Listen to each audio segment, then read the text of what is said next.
What is good? Alive and amplified on Twitch, on Twitter, on YouTube, and on Facebook. Yes, this is the platform with a purpose, and we dare to be just a little bit different. I am David Chopperfield, aka Screwy Lewis and the News, but my friends know me on Twitter as Carl Xavier, not Aloysius Mendick. You can find me there. Not here tonight. A little bit under the weather. Go and send some love on over. I know. Whenever I'm under the weather, I'm like, oh my God! Yeah, that's me. That's literally me. It's not like a caricature or anything. Go follow her over on Twitter at Lucky Lauren Y. So right now, let's take things right off the very tippy top. As I like to say, tiptoe up those turnbuckles and drop that big elbow, brother.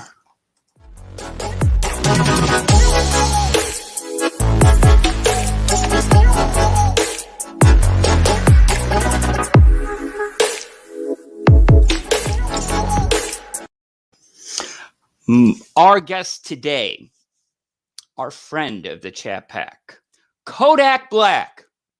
I got that wrong. Fix the prompter. Oh, she was in Kodiak. I'm sorry. I don't have anger issues. I really don't. Kodiak, Alaska. Go look it up. It's somewhat remote, but we'll get into that in just a little bit. First, as we dive into things, you're probably asking, okay, so that's tonight. What's coming up this week on my ChatPack Live? Like in the next week, not just like Friday and then we're off Saturday, Sunday.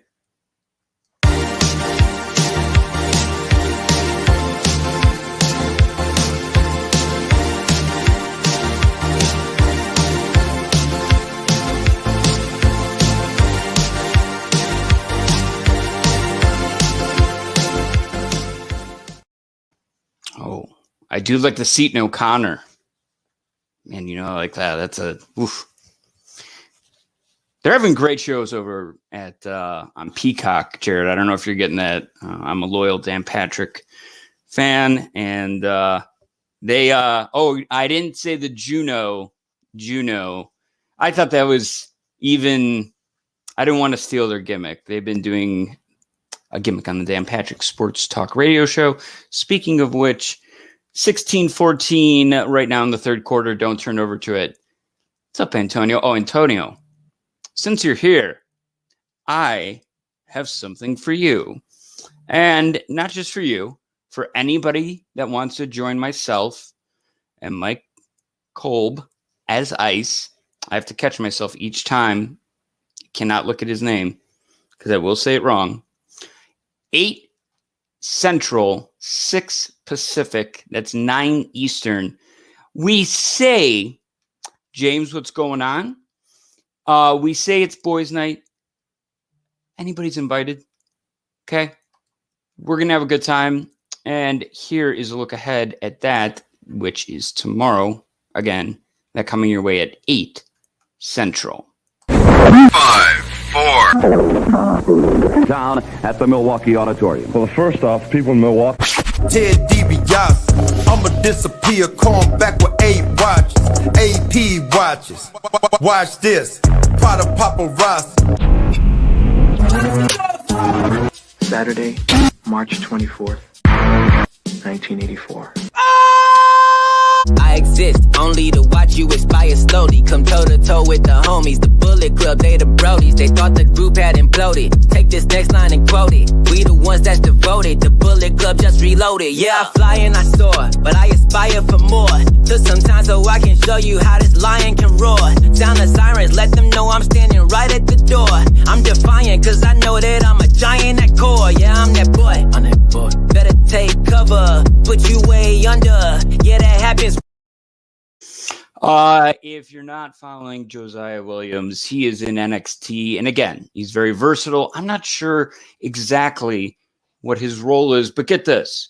The guy mixed together a bunch of rap songs, dedicated that one going to Jay White, who is, if you haven't seen his work, and I don't mean to like give away passwords. I'm not that type of guy. Yes, I am. You guys know that I am. I do have the New Japan World. It's $9. Go and spend on it. Watch anything Will Ospreay, Jay White, or whoever you like. Naito, whatever it is. Antonio's in. What? See, Phil and Rocco. There's some heat. It's. Oh man, it's like Goldberg and Bischoff back in the day. That's the best way. Well, like, I shouldn't say it that way. Maybe like, you know what? Maybe more like a Greg Gagne, Eric Bischoff fires back. Speaking of which, Lori Bischoff dropping Zoom call that we have with her on ad-free shows. That came out of nowhere just in the past couple hours. So go sign up over there at ad-free shows. Now, Lauren was, from our knowledge, and according to ad-free shows on Twitter, they said she was the only top gal. No longer can we use that as a singular word. It is now plural. You know why? I'm going to tell you why. I'm not going to do the list gimmick. The thing is, what is the rest? Do you think I'm wearing yoga tights tonight? Jeans, no socks tonight.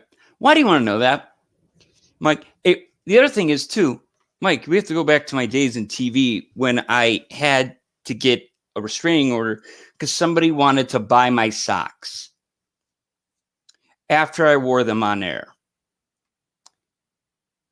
Think about that. It's weird. I don't know if it was male or female. Doesn't really matter.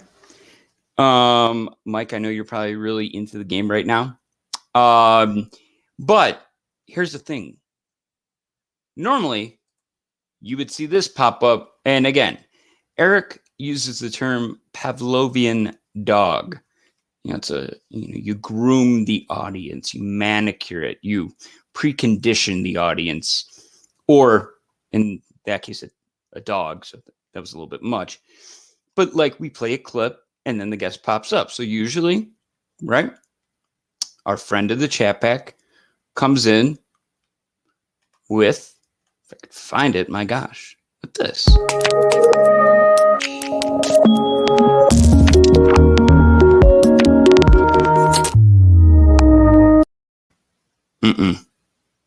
No. This is history, folks. This is indeed history. See, when you have top gals now in the ad-free shows community, family, and here on my ChatPack Live, well, they get their own special entrance. Oh, yeah, they do.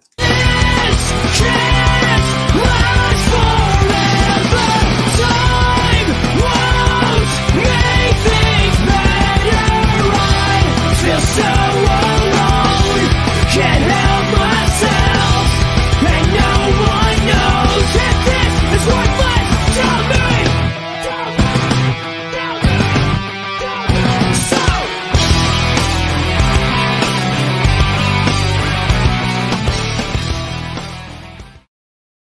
We're not getting blocked for that song. I'll go to Sum 41 myself and say no. I had to play that for Brandi.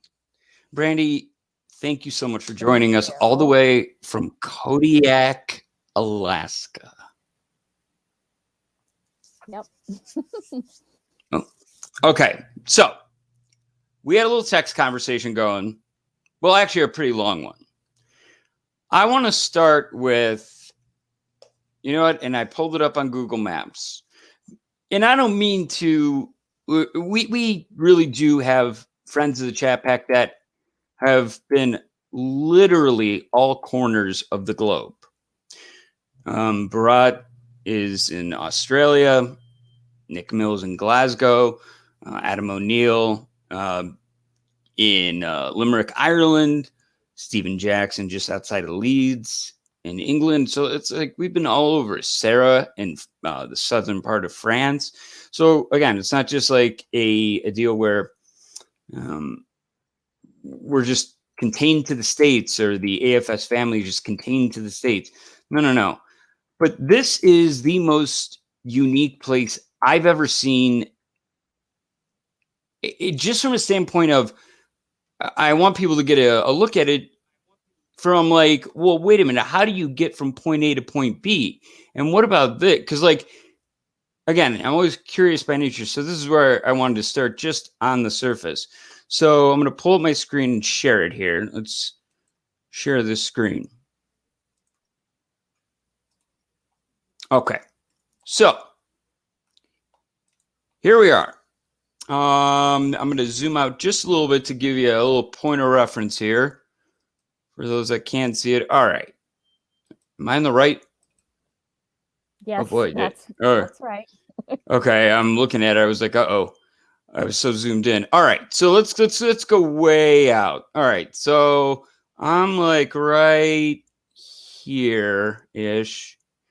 If you can see my mouse, Lauren would be somewhere over here, and you're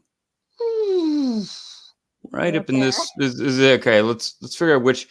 I'm like, is this the Bering Strait? All right, so where? Wait, let me find it.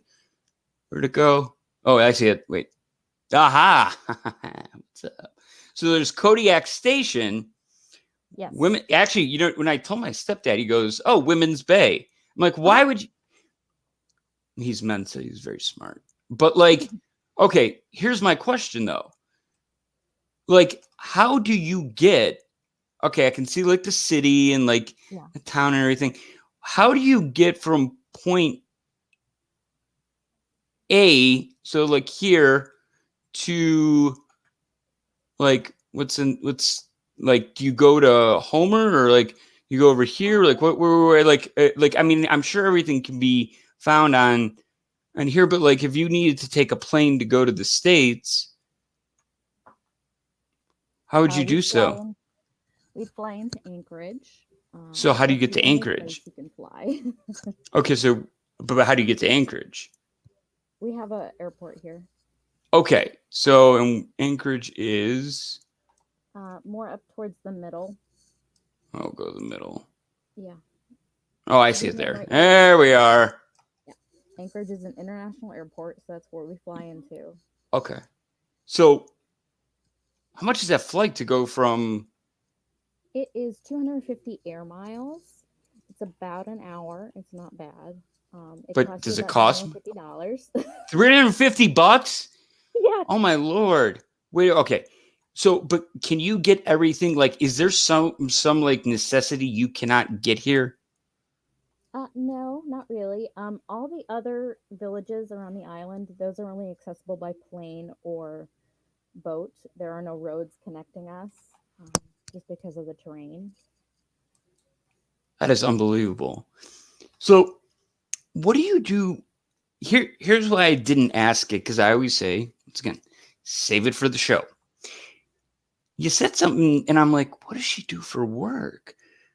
She's like, you said something about being off the clock, and I'm like, what does she? So, what do you do for a living? I know what you do for a hobby, and we're going to get into that in just a little bit. But what do you do for a living?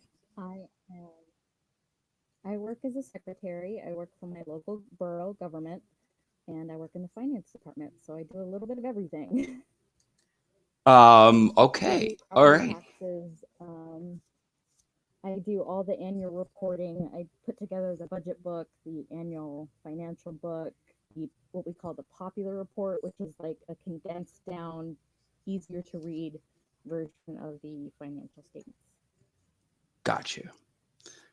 I'm going to do this. Think you might be frozen. I got your audio.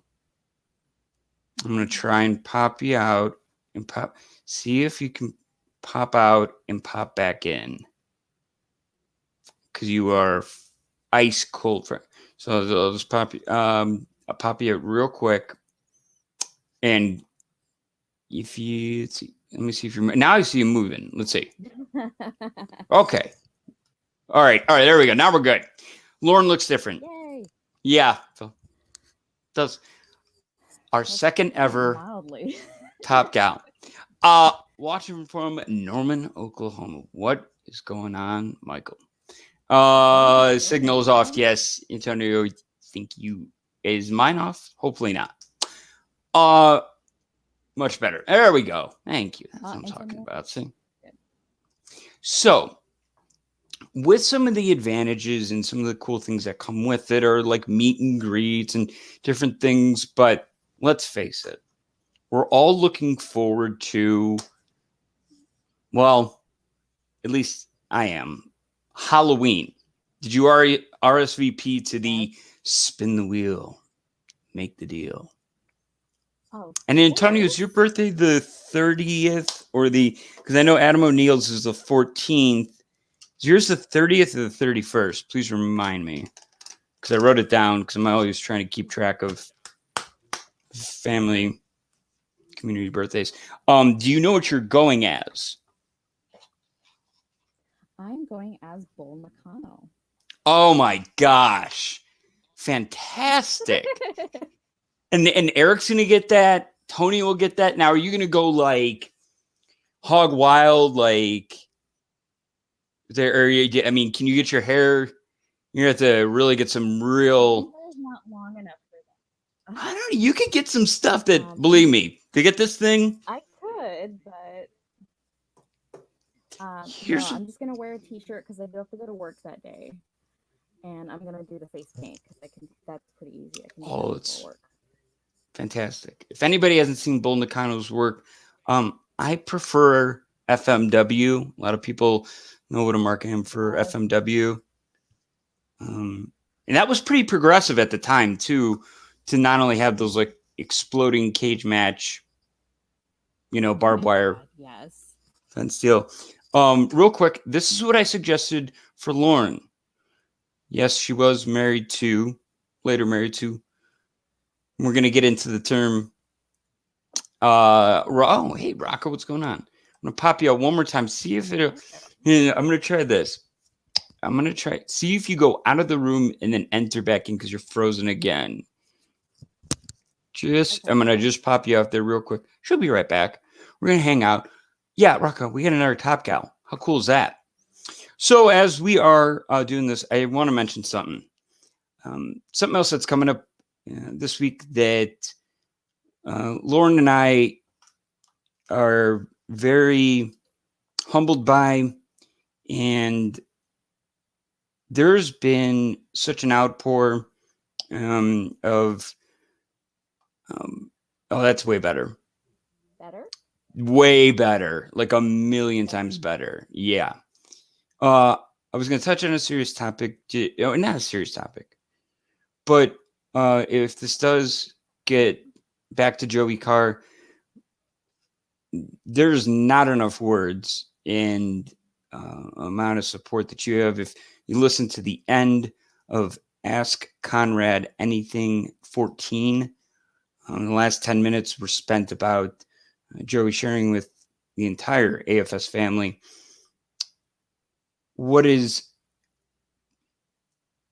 I heard it and it didn't sink in. Then I heard it again and it still didn't sink in.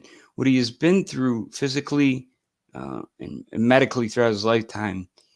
And for people that to come together, and you all know who you are, that have called or tweeted or texted or done, and for Conrad to give that shout out. Joey is going to be joining us on Monday on the show, and we couldn't be more honored. We are very, very, very excited to have him on, and it's whatever we can do. There's any one message to know is that you're definitely not alone in the fight that you were in. Never ever. So also again coming up, so you get to Bull Nakano. Now I know mine. I'm not going to reveal it because it's got a little twist to it, and I don't want somebody taking it. Here's what I suggested for Lauren though. said, what about if you went as a certain glasses wearing valet from WCW in the early 90s?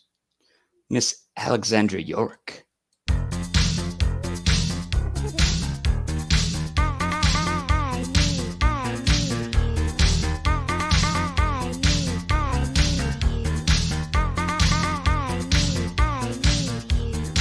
I never said I wasn't gonna tell nobody, no baby.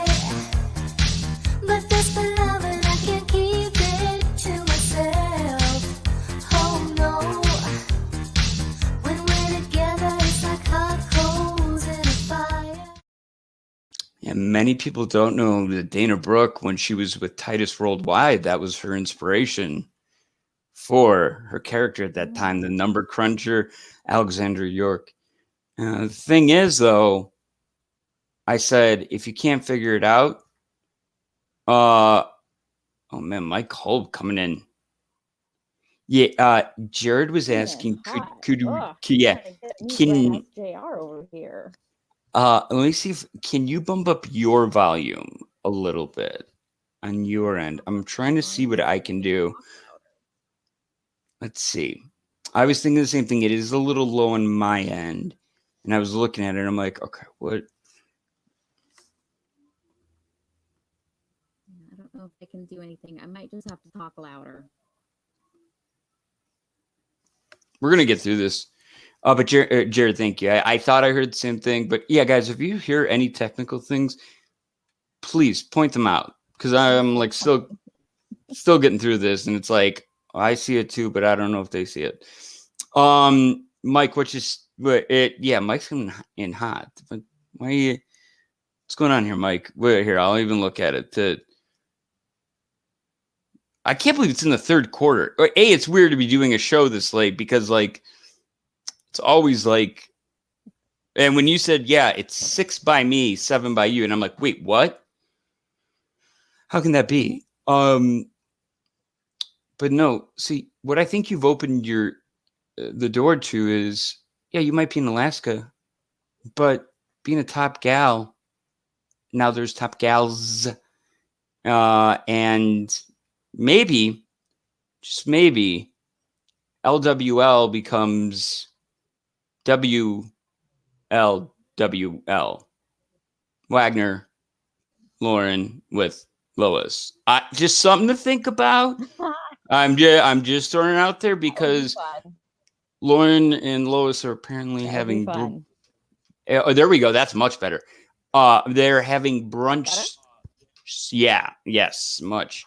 They're going to be having brunch soon, and I would think the collective BAC leaving that place. Watch out. Yeah. Oh, it's time to rock and roll. This time I'm in control. Right now I own the streets. I got the keys to the city. That's 'cause I get down. Time to rock and roll. I hope that song isn't playing. Nobody's driving. Get a lift or an Uber. Do you guys have Lyft or Uber? Get a Lyft, get a cab. Do you guys have Uber or Lyft on Kodiak? No. No, I didn't think so. And you even said this too. No Uber, no Lyft. So, let me ask you this: Kodiak. You said Kodiak. Kodiak, is that the state in the like? I explained that whole thing or province. Well, the island is called Kodiak, and the town is also called Kodiak. So I don't know why they named it twice, but they did. Very interesting. Because I was trying to figure that part out. It came from one of the Russian ships that came to explore this area back in the 1700s, the Kodiak, which sank in Women's Bay. And they got Kodiak from that. Gotcha. On the we were actually the capital of Russian America for a while. What? Oh, It was a Kodiak like capital bear. of Well, I would think like America before they Kodiak moved bear. it to. Yeah. No, that they live here. They're here too. Are they like in your backyard type of thing? Like, They haven't been in my backyard, but they have messed with my garbage can in the front. really?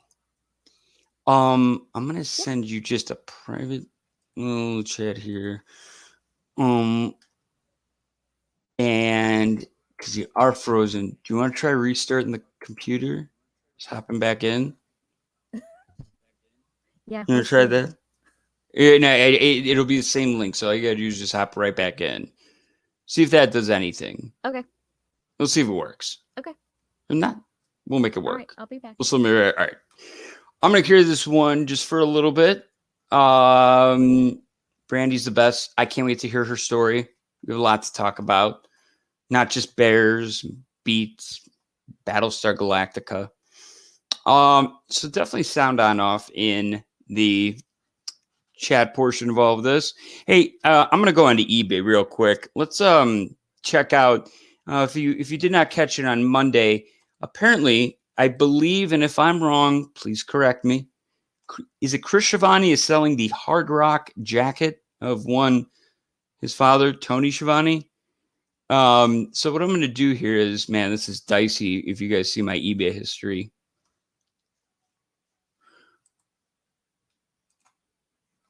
it's all going to be sneakers. All right, let's check this out. Oh, look at that. First thing that popped up. It's a sick man. All right, let's see if this jacket's still on there. $149. I want to see who's selling that. I have to. So it's no bids. No bids. Oh my. Guys, I mean, listen, I know there's certain people that collect different things, thanks to the deodorant ad. I don't care if it's 117 here. I mean, Hard Rock's closed. Hey, let's assess the situation here. What do we have going on in the can we open up? Nope, we can't. Okay, that's better. Sorry, folks.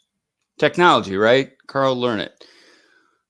Looks like a very cozy nook, a breakfast nook of some sort. Maybe the dinner table. I see sans dog hair, so I mean that's a good thing. Let's see what else we got. I gotta go backwards. Those hardwood floors look nice, Tony. That is not. Why do I get a kick out of that face? Who's selling this? Is this? And I am sorry, guys. I'm looking at eBay, so if you're commenting, that's worth $42. I can tell you that much. I've looked at that a bunch. Who is it? Is this also Chris? Ace in the hole. Is that the same guy that's doing this? Phillies Fanbud 20. It says, please read. What is there to read about this? Oh my. Well, what's the information on this? Scroll down. Oh, there's like a whole story that goes with it. You know, maybe we should have this guy on the show. I mean, there's only so many top guys, and there's 2 top gals. 100. Good Lord. Wait, let's go back to Tony. What's his son under? Because his son is selling the jacket. Yeah, Chris Schiavone. Huh. That's wild. Let's stop sharing screen. What do we got here? Oh, please. Yeah. It's basically what it said. Looks like we're going on the 4th quarter. So you guys don't have to change the channel and worry about your fantasy team. And once again, if you do want to go and check out, why is this game close? Mike Kolb, I should have throwing you the invite just in case. I might have to if just to watch you melt down here. Wow. I watched a very pedestrian Bears team last week get manhandled by the Colts. So I don't know.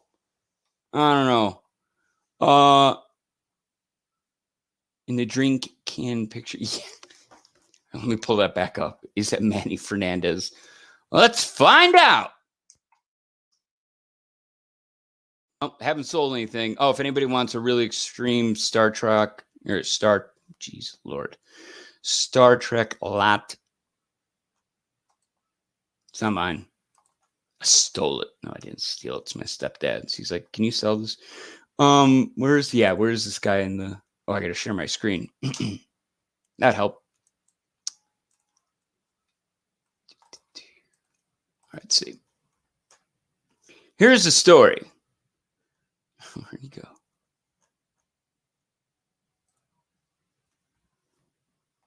Oh, I went to the wrong thing like a dumbass. All right. Now we're cooking with gas.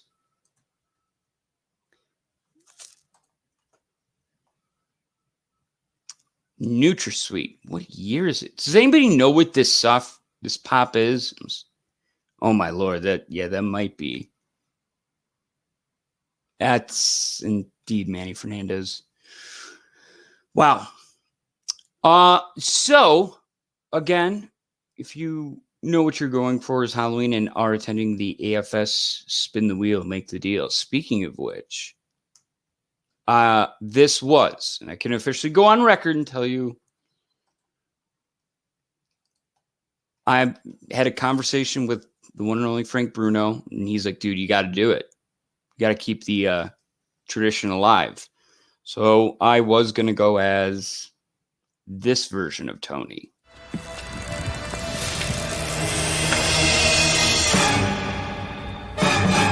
Hi, kids. Wow, it's Tony Schiavone. Hey, shouldn't you be at the pay-per-view? I have a helicopter waiting to pick me up in a few minutes. What's that smell, Tony? It's my wife.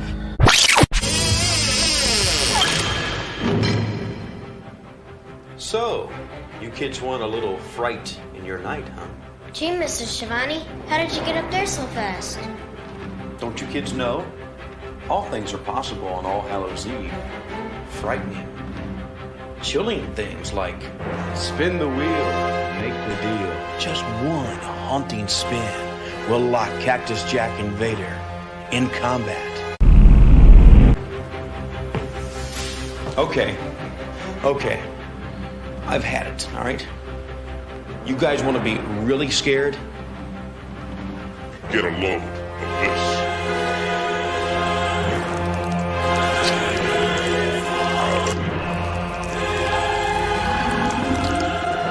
Let's get out of here!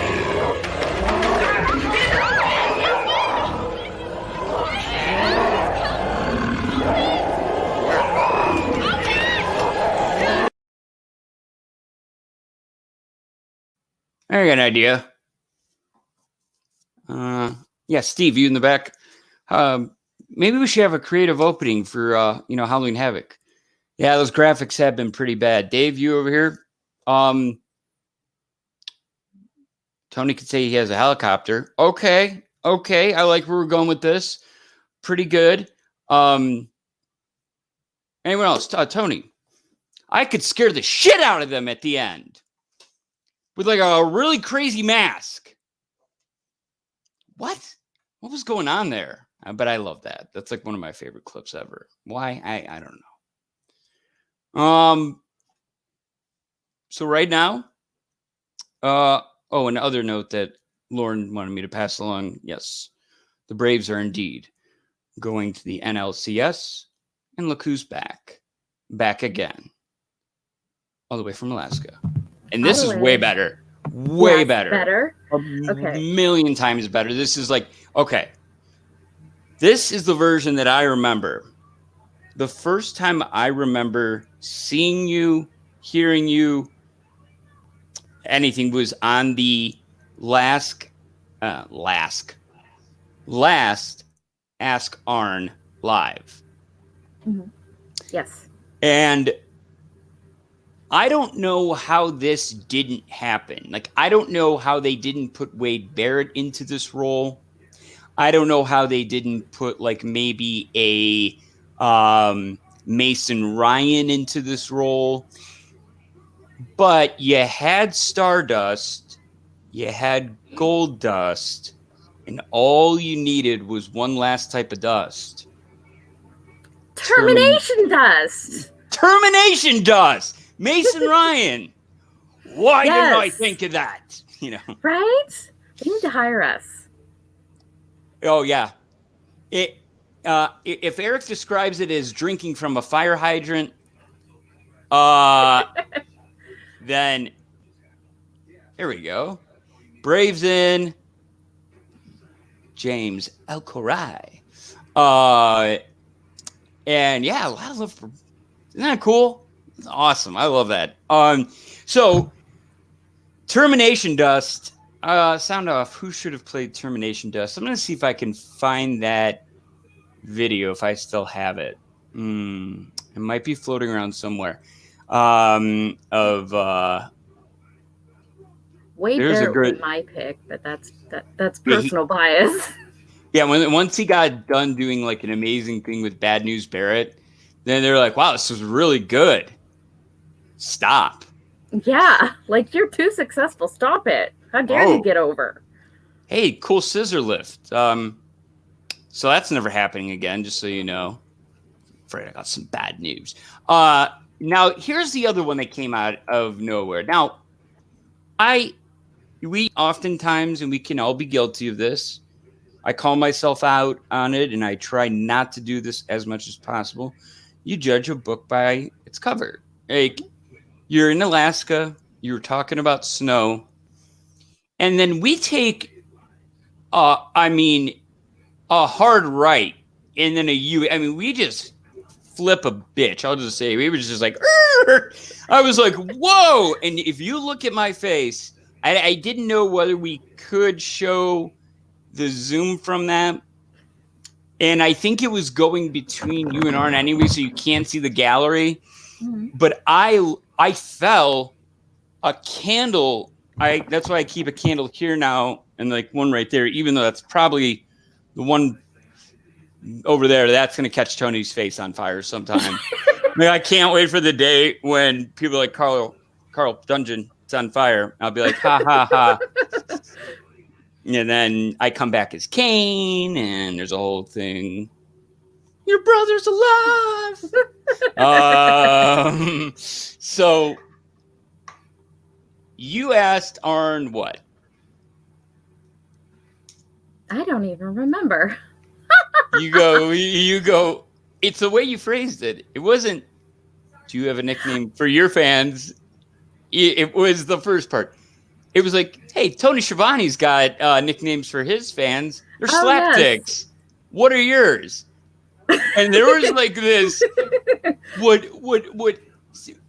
It comes across as like a 2.2 second pause because you could see him blinking and moving, and it seemed like 2 hours, and I'm like, that was the best question ever. In review, that was amazing. And he didn't really have an answer, but the fact that you asked it, and I would not have had, I'm just being honest. No way. I couldn't do that. I had to do some research, and I was like, oh yeah, that's right. This is the last time that Andre was on TV, like literally today, 20, 30 years ago, something like that at Clash of Champions 20. Get my dates mixed up. Anyways, you guys know when it was. Doesn't matter. So you asked him that. Was that your first time asking a question to Arn? Yes, that was the first time I'd ever spoken to Arn. And I loved it because I was on my phone. I was at work.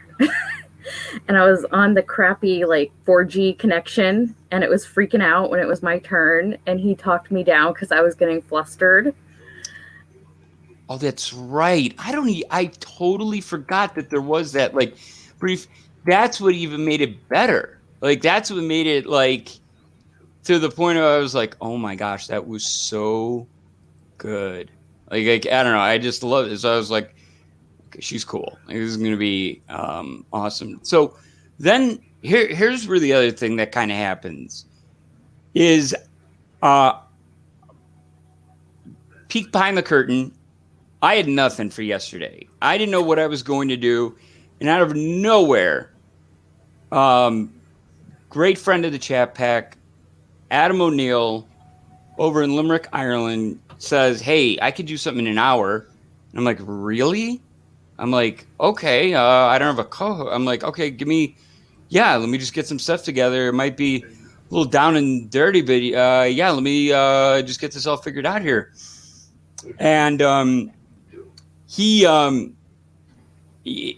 I opened up by talking about yesterday being the passing, the tragic death of one gentleman, Chris Adams. And I knew your picture, Brandi, and I was like, whoa, wait a minute. Wait, how does she know about all this stuff? And there we go.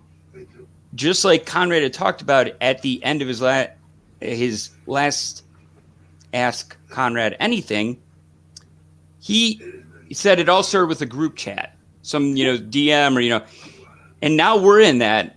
And that thing is insane. I described it as linguistic LSD. It was like acid vocabulary. There's some stuff on there, and it's not like foul or anything like that. It's more just it can be. Yeah, I guess it can be at times. It's nuts. And I love every single freaking second of it. It's awesome.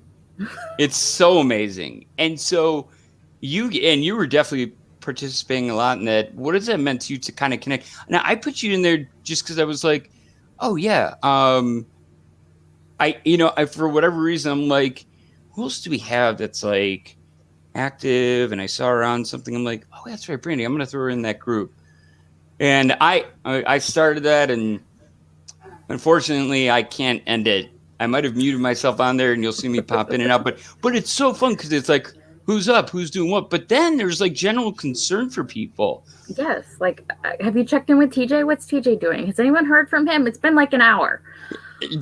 The only one that nobody seems to care about, and I did reading it retrospectively, is Antonio while commuting around one of the most batshit crazy cities on the face of the earth, Rochester, where we've had, I'm starting to screen cap everything now. Lady light her hands on fire or attempt to anyways. The other one is last night, I'm looking at it, and I'm like, okay, is anybody going to respond to this? Or because it was like 3 times. He's like, yep, bus pulled over, naked guy ran in front. And then it was a back and forth between Mike and Matt, kind of just going back and forth about like apps and zerts and stuff. And he's like, so just sitting here, guys, and you're still a naked guy out in front of me, and everybody's, I'm like, are they no-selling him on purpose? Or like, what's going on? And then it's like, he's like, well, I guess I'm going to just call my supervisor now and get this together because there's still a naked man, It was just like, where is it?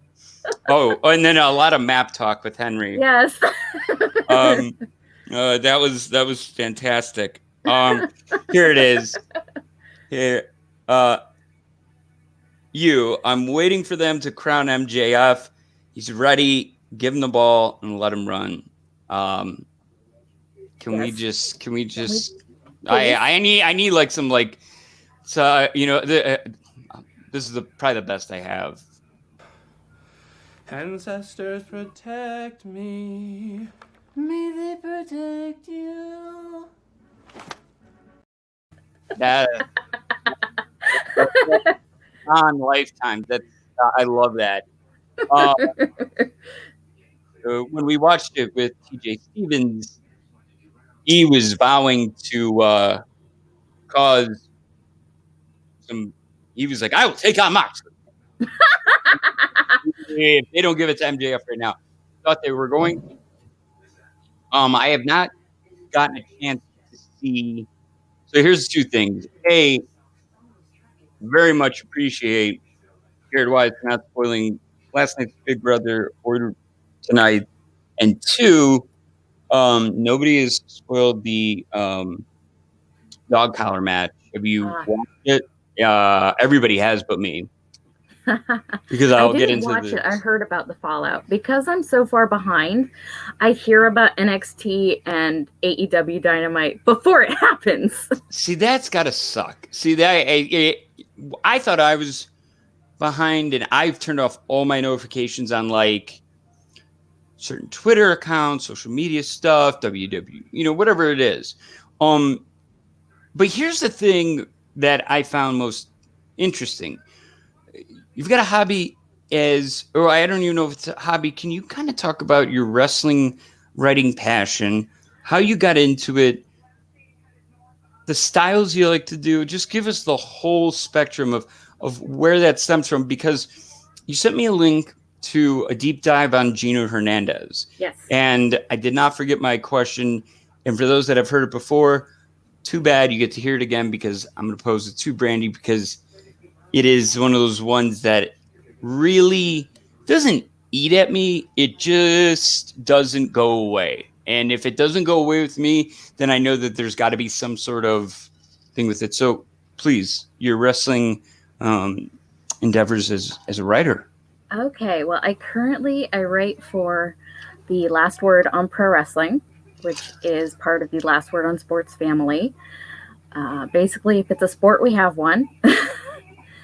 And I've been there for 2 years now. I've been writing, ever since I was a kid. Obviously, living in a small town, I liked wrestling. I was the weird girl.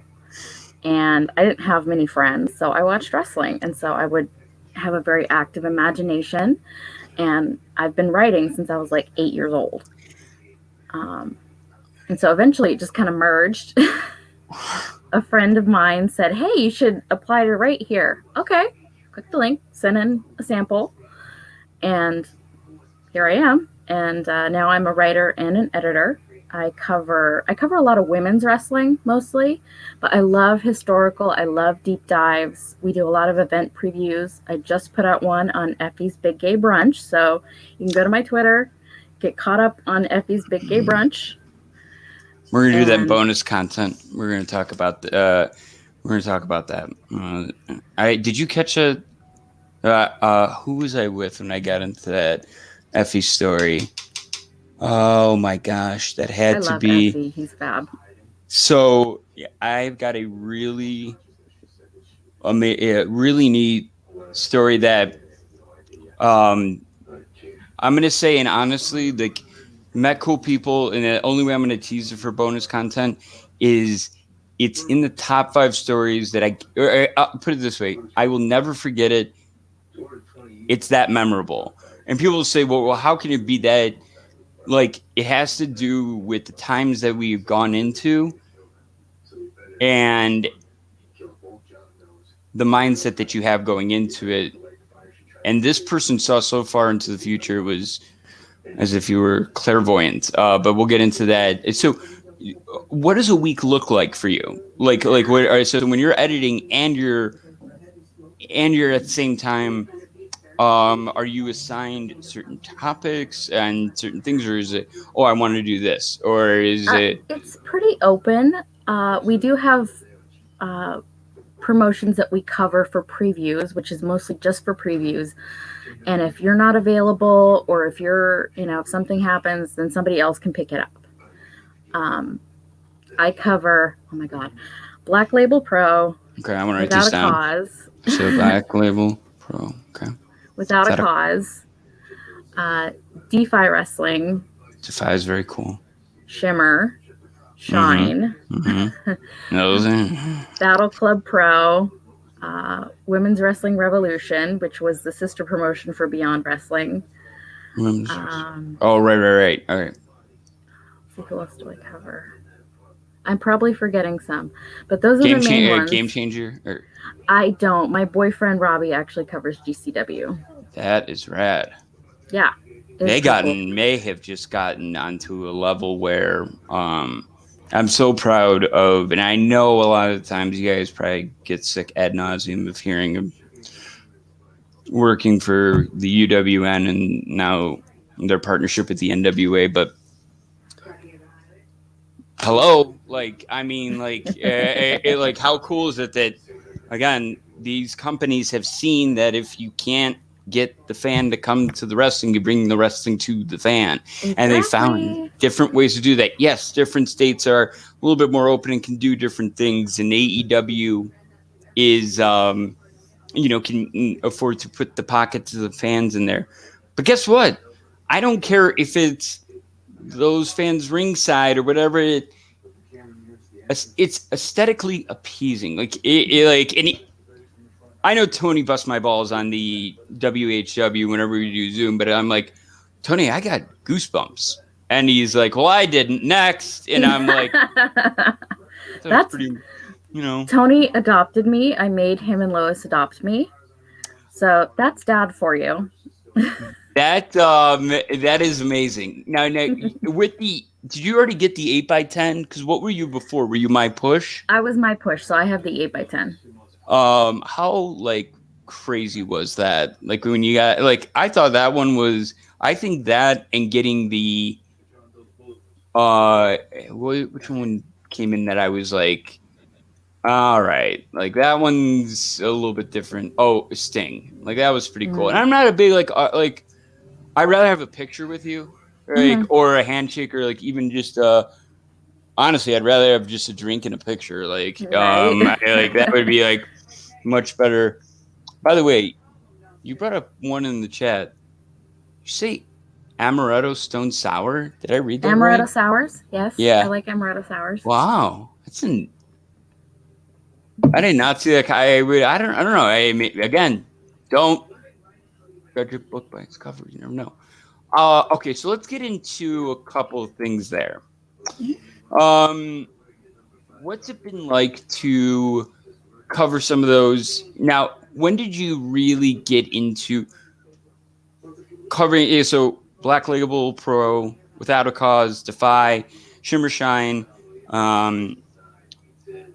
Women's Wrestling Revolution, and BCP is Battle Club Pro. No, Battle Club Pro. Yeah, and that sounds like every if you listen to Cole Cabana's or wrestling, that sounds like every booking he was about to take every Wednesday when that would drop. Coming up live in Chicago, Illinois. That's what got me into podcasts. That was I think that really set the stage. The original. It is. It really is. There's nobody. I mean, when they broke the internet with the Punk one. Oh my god. That was, and then the trial that ensued. Oh my god. It's so and I did that on purpose / not, because we connected on something that I talked about off the top, and I said I don't glorify these things that are going to be on Dark Side of the Ring, but your Gino Hernandez piece, a lot of us know how that does end, and what's even more frustrating about it is there's 11 theories out there of how do you find undissolved cocaine in his stomach, which is, by the way, for anybody out there, not humanly possible. Nope. Hold on. Let's see what this comment is from Phil. A writer is a person from whom's writings is more difficult than it is for other people. Thomas Mann.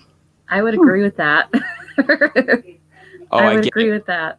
I think I get a little bit too of the grammar or the words running together. Yeah. I think I get that. Very sly there, Mr. Jackson. The second coach. Had to squish it together. Had to squish it together to make it fit. It actually was a very eloquent quote.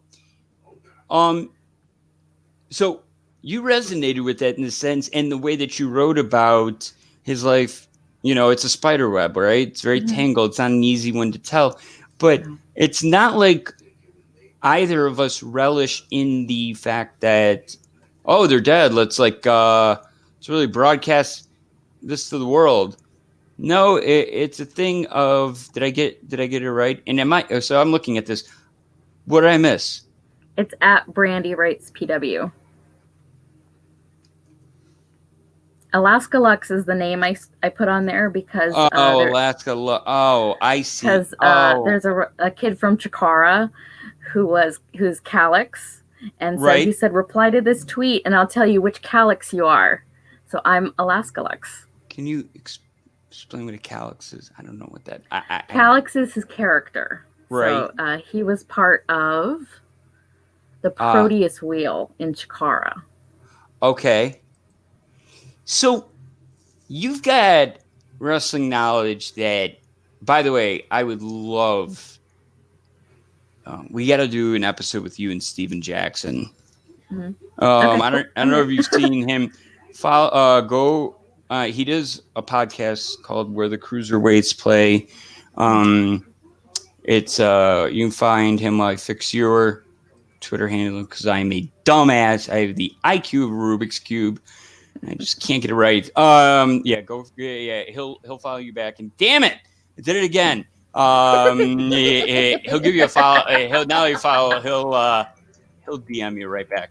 I think you guys would really get along because your knowledge of the current day product, along with your observation of history. So let me ask this: how do you get? And it doesn't matter if it's a plug. I know I've used what is it? Independent. What is it? Watch Independent Wrestling. Which one do I get? Because the last one I was at Party Hard Wrestling in Arizona. It's like that big conglomerate where they've got like everything under a big IndependentWrestling.tv. Yeah. Is that where you get Black Label? Yes. Without a Cause, Defy.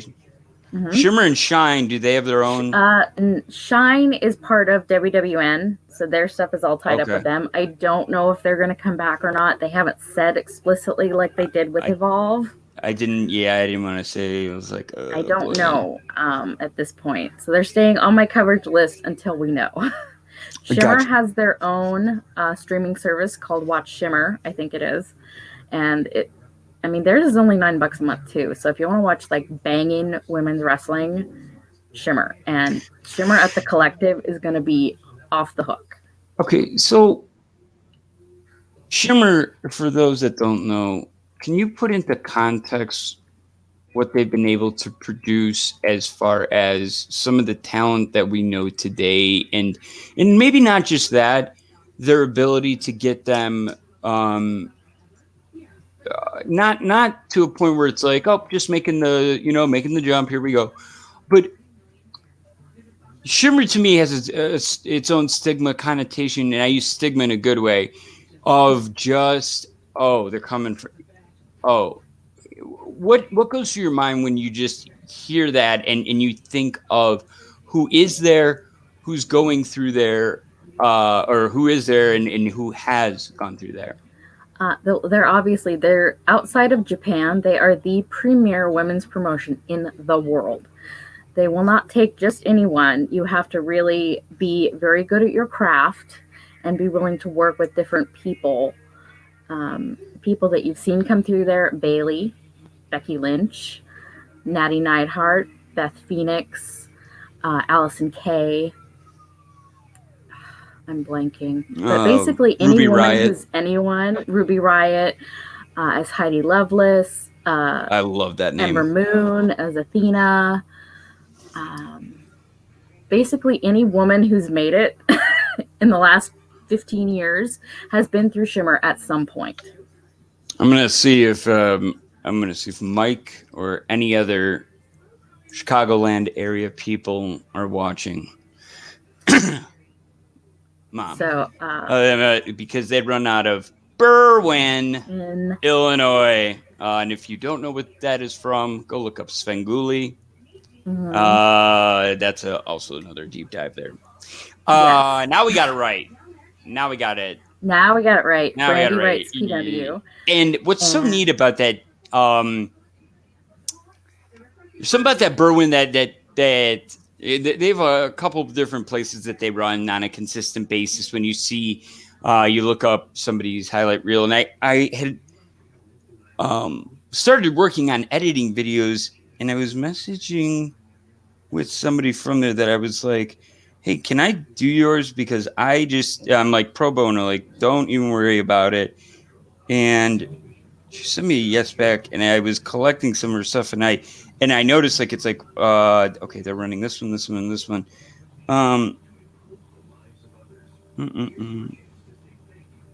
Oh yeah, the Renaissance woman, Hyan. Oh, Hyan. Yeah, Hyan. Because I really liked. I thought she had a very. She's great. She's out of Booker T's school, Reality of Wrestling. Okay. These girls that come out of Booker School, AQA, Alex Grosh has been there. Hyan. These girls are good. Like they are chomping at the bit. AQA is just coming back from a major injury this time last year. She's like 21, 22. She's insane. And some of this young talent that is coming up, you just see, and you're like, what's interesting that I don't think that we've looked at is when we watch this 4 horsewoman, we'll use that as the generic rise away from the divas into this, and I knew it was something different, and it had taken on a different it had started to, women's wrestling had not it had broken every mold. There was a t-shirt, and I still have it. I don't wear it out of respect for the Safe Wrestling Coalition. Go check it out. We'll throw the banner up there. It's the Young Bucks against a certain tag team of one person and Candice LeRae. Mm-hmm. And there's one person that's bloody in that t-shirt. So it's over at Pro Wrestling Tees. I think, actually, probably not anymore. Because this person, Candice is, her story had to come down. Yeah. How is Tommaso Ciampa's stuff still allowed to be up there? I don't know. How does that work? Like, and I'm not angry at it. Deals. That whole third-party deal. Oh my God. It is a third-party deal, and I don't understand how WWE is able to do it because they're trying to own somebody's real name. Like her name is it. Her maiden name was Candice LeRae. That was her name. Well, the whole Lana Johnny thing. Gargano. That's his name. Right. The whole Lana thing with the Bang energy drink. Yeah. That's a whole thing. Now, here's a question coming in from the man from Westerly, Rhode Island, Frank Bruno, asking, curious to hear what Brandi thinks of the Curtain WWE product. So I guess you could split that off into as a overall and maybe the women's division. And then since it's probably going to be, I don't want to judge again, maybe not the most complimentary. What spotlights, you know what? I'm going to follow up with this. What hidden gems between NXT and the main roster, women's wise? We all know the big names, but what hidden gems do you look at and say, I think you're missing the boat on da. So current product, let's go with Frank's first. Okay. Current WWE product, Raw is trash. I will supplement that by that saying they do too much talking, too many ads. It's the same thing every week, over and over and over. There's no progression. There's no real interesting stories that you can sink your teeth into. And even the Retribution one, which had a lot of promise, they kind of made it really dumb by saying, oh, they're exclusive to Raw. And, oh, we signed the contracts. No shit, they already worked there. I haven't shouted at my computer screen after reading something in a while, but I was sitting here preparing for the show. And I won't scare anybody because I usually pop up and I'm like, ah! But I was just sitting here and I'm like texting Lauren. She's like, be there in 5. I'm like, that's cool. And I'm like going to Pro Wrestling Sheet or WrestleZone and just kind of flipping through. And I'm like, oh, well, of course, Dijakovic. Yeah. Okay. Shane Thorne. Right. Mm-hmm. Okay. And Mia Yim, and is it Vanessa Bourne? Who's the other No, one? Mercedes. Oh, Mercedes, right. Martinez. And I'm like, well, yeah, that works. Cool with that. My space bar? I don't know if my space T-bar? T-bar. Oh, T-bar. Oh, I'm like, oh, cool. This is my reaction. They added a third person to heavy machinery. That was my reaction because I didn't read it all the way. I'm like, T-bar just sounds like you got Otis and Tucker and T-bar. What the hell, guys?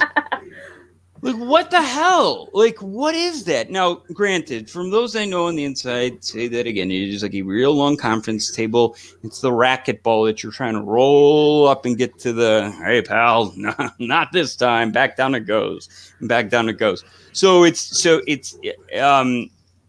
Hey, how's my boy Rollins doing? Is he doing anything? I know he got done with, is he done with the Rey Mysterio, or is he still with, no, is he still with Dominic? They're still, yeah, I'm hoping the draft will. There was a great article that my friend Scott did saying that they should move Seth to SmackDown. I did read that. I read that. Wait, where was that? That was on Last Word on Pro Wrestling. Oh, that's right, because I probably went to. You had to go to the site, yeah. And that's you right. see other articles on the sidebar. That was really well written, actually. That was super, Scott's a good kid. But yeah, I want them to split that up. And please get away from the Buddy Murphy and Aaliyah thing. It's creepy and we don't want it. What? Oh boy, I don't even know. And I have not seen He's one. 32, she's 19. Creepy. Aaliyah's 19? 19. Oh my gosh. Like it's not illegal and it's technically not wrong. It's just creepy. She is from so is he like hitting, what's like that is really considering it's that kind of a they're weird periphery on that storyline where she checked on him after Seth attacked him after the cage match, and he's texting her to make sure she's okay, and she wishes him a happy birthday, and they're checking on each other in the back, and I'm like, no, don't go down that road. My gosh, I didn't realize how much she. Oh, yeah. Right, she has that. Right, she's got that really neat mixed background. She's got a very, because she's of. Just looking at her, I knew it was. Yeah, she's Syrian and Iraqi. Oh no, this is Aaliyah Mysterio, like Dominic's little sister. Oh wait, who am I looking at? Oh, I was looking at the wrong Aaliyah in NXT. Oh my gosh, wait, what is this? See, this is Rey great. Mysterio's daughter. You know, maybe I should have. We should have a segment where like, you guys just bring me up to things like you wouldn't. Yeah. Ray. Okay, I'm gonna type in Ray Mysterio. It's literally the first thing that comes up. Not Junior. This is Google. Daughter. Like a Conrad game. It goes daughter, WWE, son, face, net worth, wife, unmasked, 2K18, height. Okay, so let's go to this. Oh, this is creepy. Mm-hmm. I feel like Chris Hansen is going to pop out and be like, hey, exactly. There's some brownies and lemonade. Ciampa is the man. He's the man. Yes, he is. There was a video after he had, man, which neck injury was it? And it was like 2 months later, and he had his spine fused, and he's like doing some workout, and it was just like in the C collar, and he's just like, has that guy had to just eat one piece of rice, just some carb, just something, some fried food. Let's see with the. Oh, now I'm gonna get to that question, Antonio. That is an awesome question. And we're gonna get to that. So, who are the hidden gems? Who that are either maybe recently signed? Now, see, I mean, I was so here's where I checked out. Mhm. Like again, first match I ever got to call in the ring was Kevin Cross and Hammerstone and somebody else. Cage. It was an FSW in Las Vegas. And actually, that might have been a 4-way with Bay, but I have to look at that. Anyways, it was like, I look back, I'm like, man, it was jam packed. Mhm. I love Cross. I love him. Love. Great guy. Can't say enough nice things about him. And that's where when he got hurt, I'm like, I can't do this. I just can't do this anymore. I gotta wait till they come back. And maybe that's not showing loyalty, but a wrestling break is oftentimes good. And I will ask you this. So when you're looking at those gems that are up and coming in, watch out for this. What are you looking for? Is it maybe on the mic? Is it this? Is it what you've seen previous? Because I know for me, Chelsea Green was like, I was so excited. I was so excited when she came in, and she only did the hot mess. I saw her do it live at Worlds Collide here in Phoenix at the convention center in front of nobody. Mhm. Like literally 60 people. All over. There was autographs going on around it, but she was doing it, and it took her a long time to get the lipstick out and do it. And I'm like, she's not gonna. I just tell them like they're not gonna ever do this. Nope. It was like, and that was a small. But who are you looking at right now? And specifically WWE. I love Shotzi Blackheart. I loved can't go her. wrong. I look for someone who has passion and who physically in their presence, like you can look at her and you know that she's got a fire just burning in her soul to get out there. And I'm so here for her. Kaden Carter is also very technically proficient. I think they sleep on her a lot. Mercedes Martinez never really got her just desserts, and that woman is incredible. Her story, like, come on. You can't go wrong with that story. She's an incredible person. Her she was in the both Mae Young Classics. She was in both Mae Young Classics, yeah. And they told it there, so if you want to go and check that out. Yes. Because it's deep. It is. And there's also, they did, they do 60-second docs. And they did one on her, and it was, her strength is unbelievable. Absolutely on a different level. Have you seen WWE up there? Have you been able to go to a show ever? Okay. Yes, they do come through about every 5 or 6 years or so. They'll do a show, usually when they're coming either back from Japan or they'll have been in Hawaii before they come back to us. I saw them in 2016. Yes, February 2016, which was cool. Because I've been to shows like in the lower 48, but it was cool to see it, closer. What month was that? February. Oh, wow. Yeah, it was fucking cold. And can you guess where Kevin Owens went? The zoo. Of course he went to the zoo. Why wouldn't he go to the zoo? Oh, that's right. I do remember hearing about this. He went to the zoo. I'm like, it's 20 degrees. You went to the zoo. Wait, it's only 20. I would think it would be like -20 to like at a warm day. Okay, so it is warm. No.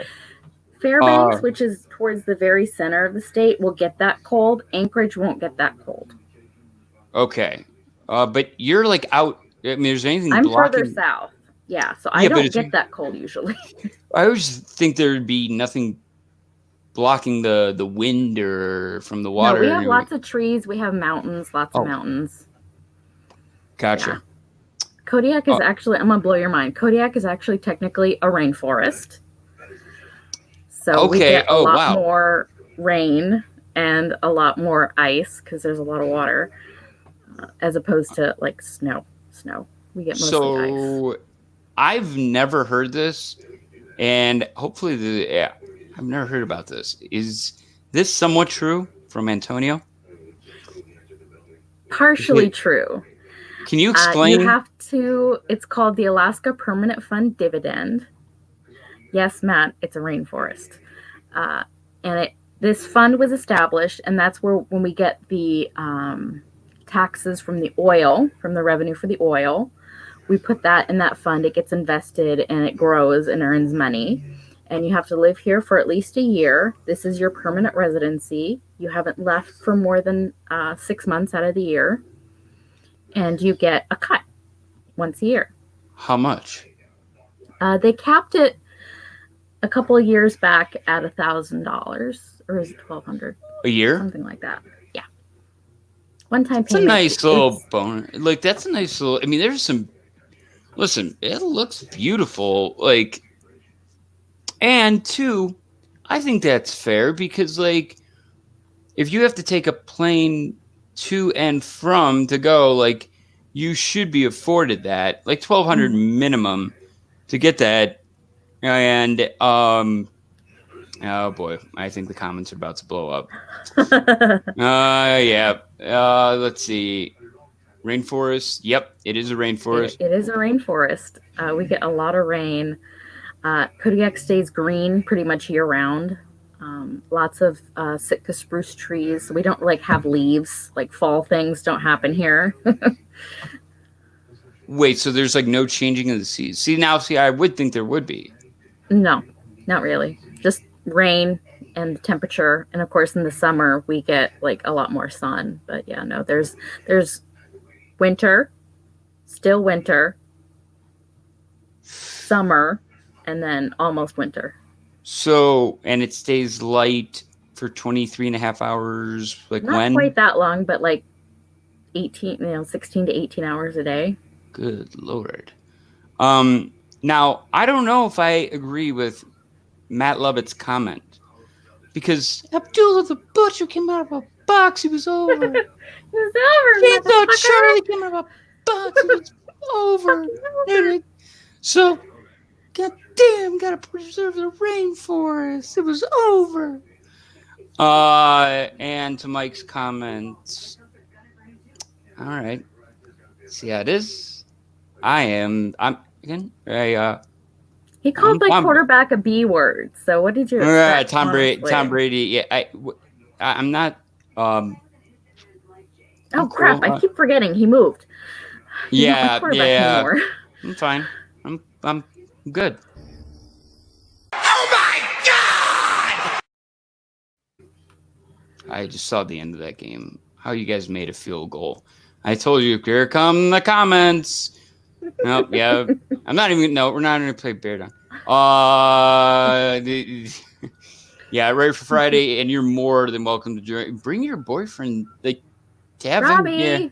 Yeah, he can come on Friday. He's watching. Oh, he's hanging, yeah, have him He go. is, Yeah. he's watching. Awesome. And if he wants to hang out on Friday and with us, now, what is he, so he writes for about GCW and what else? He does GCW. He does a little AEW, a little NXT. He also covers Gato Move in Japan, which is Emi Sakura's company. Very cool little niche Joshi company. So the other thing that I remember that got me about you, and I'm going to save. Okay, so Effie, bonus content. Gino, bonus content. And the thing that got me was your Periscope handle, which I know everybody's like, you have a different apparently it did look like Tom Brady actually forgot what down it was. What are is there like a team up there that is it Minnesota, is it Green Bay, is it Seattle? Oh right, it would be. Or we do have a small congregation of San Francisco fans. Makes sense. But yeah, Seattle is kind of what we default to, and I'm like, why? So you were born there, right? Yes, born and raised. How many times have you made it down to the States? Oh, lots. For wrestling or just otherwise family? Just in general. My dad was from Seattle, so we visited family down there. We actually lived down there for a little bit when I was a toddler. My mom did not like it. She preferred the small town atmosphere. I've been to California, I've been to New Orleans, I've been to Ohio, New York, Michigan. We did a lower 48 trip Wow. driving when my grandpa turned 65 and retired from work. I've been to England. I lived there for 3 months. Okay. I have not been to Kansas, but I would like to. Yeah, Matt, we'll show around. We'll Dodge City. May go out to Liberal, Kansas. We'll go out to Salina. We'll go to the Cozy Inn. I have a friend that lives in Independence, Kansas. Oh, Kansas, or near Independence, Kansas. Oh, Matt Levitt So knows a thing or two about independence. I need to I'm visit. gonna say. Look at this. Yep. Oh Lord. She's one of the good ones. I promise. She's one of the good ones. Her name is Erin. She's into everything vintage, and she is like a modern pinup. Like, she's amazing. Let's see. Antonio. I have not been to Buffalo yet. No, but I would like to. His picture I've by been Niagara to New York Falls City. is the coldest I have ever been. It's the coldest I've ever been. Fun here. It was January 2nd, 2008. And it was like 11 o'clock at night. And there's this like insane 40-mile-an-hour wind coming off of Niagara Falls. Just a little breeze. And it was just, you were completely frozen. Even being from Chicago, I've never. Should we play Mike's game? Should we play? I'm gonna see if I got any music for it to really kind of get it all. Nice. No. Rochester is apparently the devil's asshole, and we should never go there. Yeah, we're not going there. That is a scary. Let's see if we got any good. All right. You know what, Mike? We'll play your game. Let's see. This is Mike's. What do we have in common?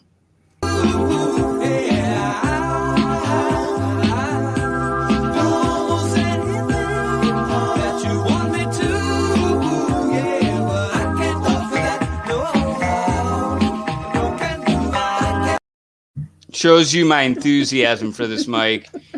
Here we go. Anybody tell me what Carl and Tom Brady have in common? Is it fabulous hair? Giselle? No, not that. Just bought. Let's see. Brady just moved out of Jeter's mansion. Derek Jeter's mansion. Avocado ice cream. Is it avocado ice cream? Is that the answer? Is it me? Yeah, I don't know. Wait, well, let's figure that out. Let's see what's here. Bird hunting country. Yes, that would be. Don't go to Rochester. As shown here. Yeah. We don't even have to go down that route. Gift baskets for the ladies. That is some inside baseball. So you come at me with this Gino Hernandez knowledge, which I'm already like, what the hell? Like, I didn't know she like. I mean, you just had like and gentleman Chris Adams and just a super kick. And by the way, I was gonna say the Punk and Cabana feud could be a good Dark Side of the Ring. Maybe not this year, season, but like next. Soon. Yeah, maybe that would be a good.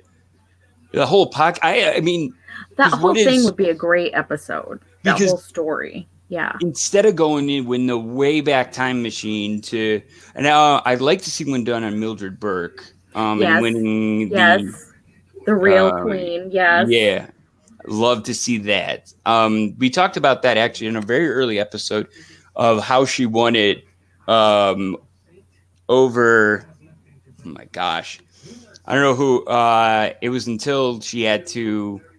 It was some screw job finish where it was 2 out of 3 falls in Atlanta, and the refs stopped it after like the first fall, and then the second one was a tie, and then they're like, "All right, it's good," and she just got out of there. You want to talk about some like carny, really seedy stuff? God. You get into it's some real dark stuff there. So when your handle was Ryan Taylor, girl. Ryan Taylor. I know it was Russ, Ryan. That sometimes sorry. I if your try name- not use like real names. Yeah, just because sorry. I saw that conversation on Twitter between like Nevaeh and Tarek Holloway. I'm like, I'm just gonna use Ryan. We're gonna go there. Yeah, that's hard sometimes, and it is. It's a thing where even talent that we've had on, as I mentioned, Brandon Taylor, Robert Baines, it's over in New Japan now. We were setting up for a good old fashioned my first storyline ish, maybe. I'm not sure. We'll see what happens there, but it was even when he came on the show and we had like nobody watching at the time. We still don't know. We have a lot of great viewers and like appreciate the hell out of the comments, B, everybody that does watch and participate. But even he was on, he's like, I've been doing this 50, I've been the hobo, I've been this, I've been that. I don't care what you call me, and here's a guy who takes his craft very, very seriously. And so I always found that interesting that it isn't, but the thing about Ryan is it seemed like last I had talked to him, he was going to, or was looking at WXW, and he does a lot. Go and look at it. That's a good Instagram follow. Go look at that.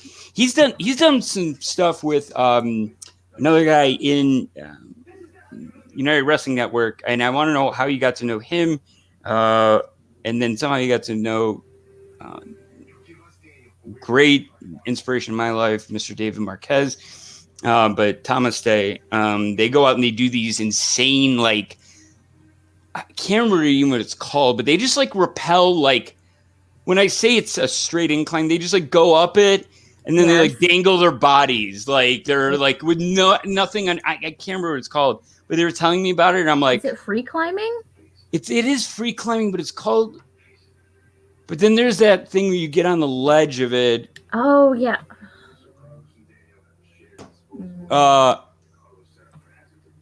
Yes, I will drink with you.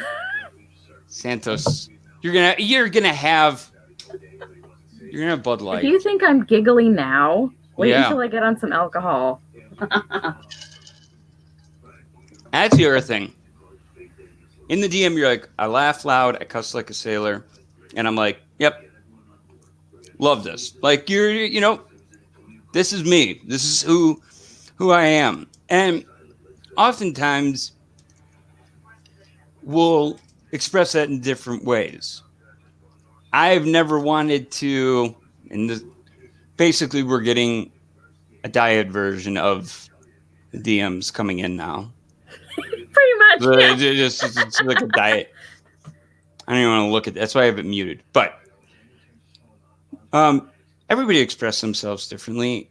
I love that you do it through writing. I love to write and edit and find different things. But and I really was what I meant, humbled to just even look at something that you put together and put time into. Oh, and the other thing that I liked is that did you embed the video clips? Like, no, my editor Jamie did that. It was good because they were in the right, like they were. If somebody is really reading that and going lineage and wanting contextual, paint a picture in my head, or if you're a first timer and you're really learning about it, what I liked about that is I try to become a first timer. Oh, I have no idea who this guy is. Oh, what's world class? Oh, what's Houston? What's this? What's that? I try to play as dumb as possible. Sometimes I race my brain too hard, and then I come on here and I'm like, what's that guy's name again? Like I literally will do that to where I'll almost dumb myself down. But the thing about it that I found so is that it really, you could paint your own picture through your words or through the video, but you've been able to really put some meaningful and heartfelt messages on your body, and you shared them in again, like Conrad said, it all started with a big group of DMs or text messages. Can you talk about some of the tattoos that you've gotten? And when they popped up, they definitely when you just see line after line after line after line of, all right, maybe a GIF or two, but then you stop and I just see this. I'm like, what the hell was that? Whoa, whoa, whoa. And and if you could share those with us, and then I have kind of a follow up to that. Sure. Well, I have 9 tattoos. I've got most of them done here in Kodiak. I have a local artist. His name is Ronald Jackson, no relation to the Young Bucks. And he's great. I've seen him grow as an artist. He's done all of my big pieces. The one that I got most recently from him is my my flowers for Hana, my Hana Kimura tattoo. Which is awesome. What I'm going to do right now too, to give even everybody a closer look at that. I should have emailed this to myself. That one is so important, and I want just so people could see the detail of it. Give us just a second for that one. So I'm sorry, in order, you said the first one you got was? I got my flying Tinkerpat. I have Tinkerbell floating over the New England Patriots logo. They are my team, even though I'm. How did that come to be? How did that one come to be? Snow Bowl. I saw them play the Raiders in the snow game, and I fell in love with how they play. Not in person. No, on TV. I was like, oh my gosh. But you're not alone. I mean, Adam O'Neill yesterday. What's he wearing on there? Yep. And I didn't even notice it. And I'm like, man, do the Patriots have this like almost? I'm starting to see now international appeal. It's like what the Bull. Now I'm like, oh, wait a minute. A lot of people hated them here, but outside of here, I think they kind of had a Bulls appeal almost a little bit, to where it's like, I swear, if you guys send one more map in that group. I've had it sitting here and I'm just watching it. No more maps. Then again, I haven't sent the best. Let's see. Trying to find it. I had it. Thought I had it screenshotted. Sorry, folks. So you got that. So you got the Pats tattoo. Snowball. Yes.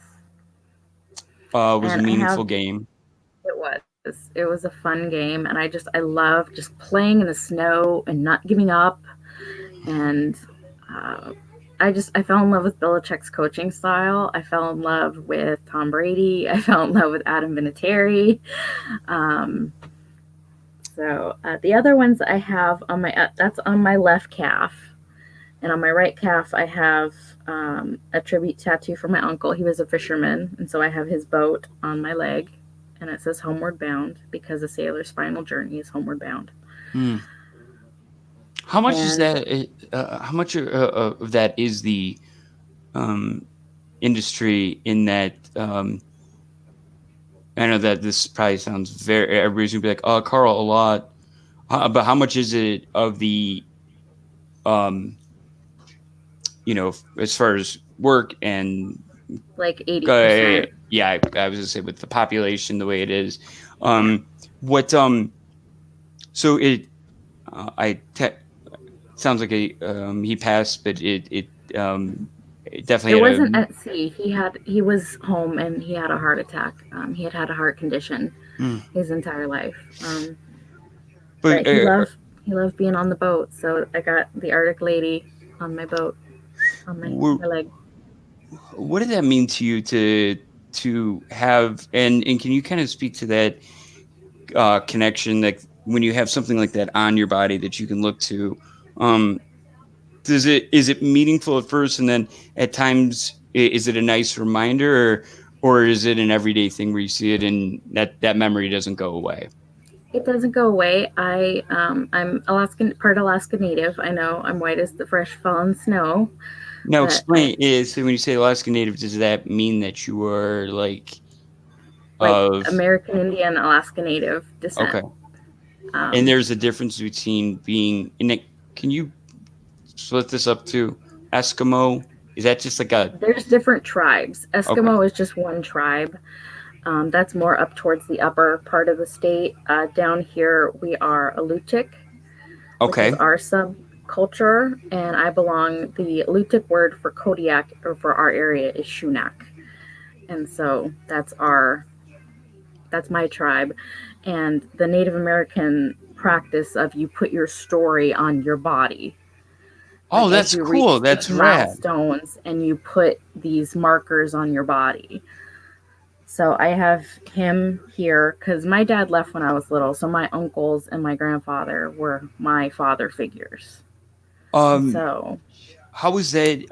What was that? Uh, did that impact your wrestling? Um, did they get you into it initially, or how did you my find father it? got me into it initially. I was 2 years old. He was watching WrestleMania 8. Oh, I love it. There's gonna be a and we're lot of people that like that answer. Yeah. and we I wanted to hang out. I wanted to spend time with my dad. So Uh, what? So you never let go of that. You wanted to hold on to no, the. Was he also fishing business or? he kind of dabbled, kind of a jack of all trades. He was a fisherman for a while. He worked at the hardware store for a while. When he moved back to St. Paul, which is an even smaller island in the Bering Sea. If you watch The Deadliest Catch, that's one of the places they go into is St. Paul. He worked in the harbor master office.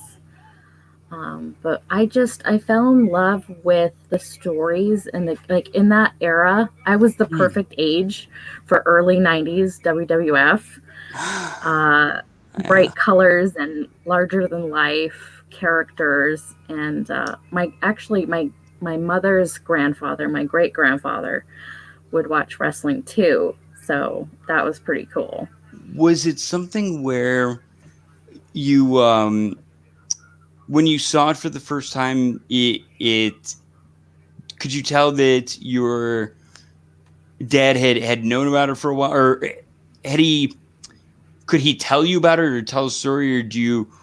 How vividly do you remember that first memory? Because some people, it's like I remember seeing it, and I was with him, and then from there, I I always remember wanted the to match. I remember the actual match. when Oh wow! Miss Elizabeth slapped Ric Flair in the face, and I remember that. And but he had been a fan, growing up. He would tell me stories of how his dad would take him to see the wrestling matches at the Tacoma Dome, and that was back in the old territory days. So he was probably seeing like Don Owens, I would like say Don owns Portland out of Portland. wrestling, Yeah, and yeah, that would have been like so. Rowdy Piper, uh-huh. Raven made it through there, and who else went through Portland of note? I mean, those names I don't know why they just popped off the Yeah, those are top of the my big ones. yeah, that's wild. Do they have they ran Vice ran a piece and they were in some remote area of Canada. Forgive me if I'm wrong in this. I wanted to look this up. I was doing a little research while we were just chatting there that dealt with wrestling on tribal land and Native American, and that kind of connection. Let me get through some let's see, Mules, Lush, Frank, New England, Blame Yes. Henry. If you're on a map, then we know where you come out. When you come out of a box, it makes you over. What makes me over is I'm from Alaska, motherfucker. Yeah, yep, there it is. There it is. Kodiak. And that, man, like, it's just so, yeah, I was just so blown away at it. Like, man. So is there a ferry or a boat or anything you can Yes, take? there is a ferry. It's not running right now because our governor is a piece of shit and cut funding for the ferry system. So we don't have ferries right now until like February, which means everything has to be flown in, which is expensive. I was just saying, how is it? Because all I know, Or like, on the barge, which takes forever. so, like, are you paying like a ton for milk, gas, all that stuff? A gallon of milk's like $5, Ugh. like $4 something. Jeez. And Mike Holt never answered if it was coconut milk or what his answer I'm was. gonna go with me just because. Yeah, I'm gonna go with you. Yeah, it was the Wrestlers, Northwest Territories. Thank you. Did you watch that? The Wrestlers? Did you watch? Did you? No, but I need to. It sounds like I need to. The DDT one. I had never seen. Okay, I had seen. I know about DDT. Like, yeah, they're I had nuts. seen the clip. Right, I had seen the clips. I had seen the a little bit of this, a little bit of that, and I'm going to my. Okay. What have I seen?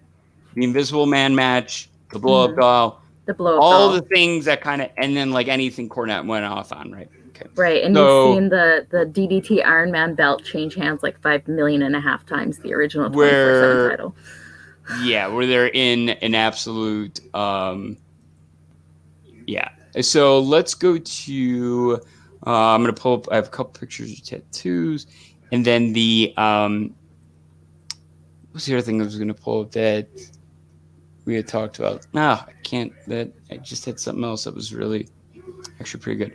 Open. Can you tab? Oh, I don't want you to. Hold on. I guess you're not gonna do it. Good. I don't want you to. So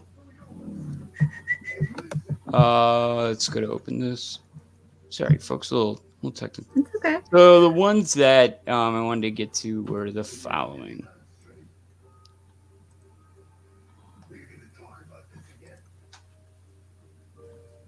All right. So come on. We need the Jeopardy music. I know. So I'm gonna put the other one first because this is gonna go into our other topic. That one's down there.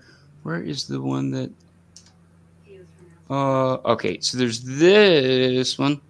Mm-hmm. So that one I just got done too. This one was actually by Ron's apprentice Christina, and that's a scallop shell and some forget-me-nots, which are very Alaskan for me. And then when she can do lettering, I'm gonna have her put mermaid, but MADE in Kodiak. That's actually really cool. Wait, what is it in Kodiak? Like, what do you mean in Kodiak? What's I the was made alphabet? in Kodiak, so mermaid in Kodiak. Oh, I get the play on words. Merman. I'm as dumb mermaid in Kodiak. Merman. Mm-hmm. Is there a different alphabet? No, not that we have a lot of Cyrillic symbols, like Russian alphabet symbols, but that's about it. Gotcha. Sometimes I ask because I don't know. So this is the one that I want to talk to you about. Yes, this is Flowers for Hana. Hana Kimura was a Japanese wrestler who we lost to suicide. She was 22 years old. She had been on a Japanese reality television show called Terrace House. It's similar to that of Big Brother-ish. Similar, yeah. And the producers of the show had been trying to make her out into the villain. And this was very hard on her because she was a very sweet, kind, caring, very gentle soul. And this was very hard on her. And the fans, they took her to task. They bullied her terribly, relentlessly, to the point where she committed suicide. So two of her signature or finishing maneuvers were named after flowers. The tiger lily driver. So I have a stargazer lily, but I like the colors better. And hydrangeas. So gotcha. I have flowers for Hana so that she'll always have flowers. And if you do want to head on over Pro Wrestling Tees, some that we both bought. If you've seen AEW, they've got a white version, black version. They've got one long sleeve, whatever you need. But all the proceeds do go to Hannah's mother. And somewhere to the ring, and I knew what it was. And I texted him like, "Oof." That made it very real. I want to touch on this. So, can you give us some context a little bit about, because what I've known and what I've studied is New Japan, because let's just call it what it is, while the other promotions kind of conglomerate together and try and get everything together. they're very reserved. I shouldn't say reserved. Respectful. It's treated as a sport. Watch the post-match interviews. There's no pre-match. You don't see any pre-match. It's post, and with the backdrop, just like it's an NFL, or whatever it is. And I just saw Naito. He had like laid the belts down. And he was kneeling down, like to go and do it, and you could tell he's exhausted. But the way his body language was, and the small little nuances and stops, and the way that and I'm reading the subtitles, and so it is almost broken up into the crowds there. True or false, from how I've been described to it, that it's almost as if like soccer, or what we call soccer, where it's like, yeah, we have factions, but there it's like chaos and Bola Club and Los Ingobernables, and but they're like teams. Like you support that team, and I think that's really hard for the American culture to understand. So I'm trying to build the context to bring this to Hannah. To me, it was always like they were very respectful, reserved, and didn't seem like they would be ones to go and be attackful in that way on social media. But I don't know if it came from all around the world. But it had from wrestling fans. It was from the fans of this show. Understood. That makes sense. Okay, I didn't understand that part of the story because I was doing it wasn't not research. From wrestling fans. That's what didn't add up to me. Okay. Yeah, so it was a much broader audience in Japan, and I guess from around the world because it was on Netflix, American Netflix. They took it down like right away. They took it down. Yeah. They canceled it immediately after because there had still been episodes left, and they canceled it and then they pulled it. So the show was still had ended, right? It was over. They'd finished. I think so. I'm not. Or quite might sure. have still been going on. Or whatever it was. The thing that I think strikes a nerve where. So we get back to Dark Side of the Ring. Matt has brought up the Carabiner from the hook that was used for Owen Hart. The image that was not supposed to be used and did not function at all. That view down. Some of the images around the Benoit house are images that are jarring. Mm-hmm. What's even more to a person, and if you really think about the psychology of things, what's difficult is to see that she went out she left this planet or whatever you believe in by the thing that drove her to that, and that was a tweet. And it was like almost like it was cryptic, but it was at the same time pretty direct in the message that she sent, like love to her mom. From what I deciphered off, I Google translated and from what it was. Translate, yeah. Yeah, it was something like, I just wanted to be special. I just wanted to be somebody. I get 100 frank opinions every day, and I just wanted to mean something. And you could just feel the despair. And that's horrible that other people pushed her to that. And that there were images of self-harm that she had posted as well. Those did show up. I didn't know if you went to, and I'm totally okay with talking about them. I didn't know how sensitive this was to you. Can you, when you heard about this, now let's talk about this let's start with the journalist you, because you gotta kind of break this up. I've always had to look at this from, okay, that's my job. I have to cover this. Did you write about it? Did you end up covering it? I did not.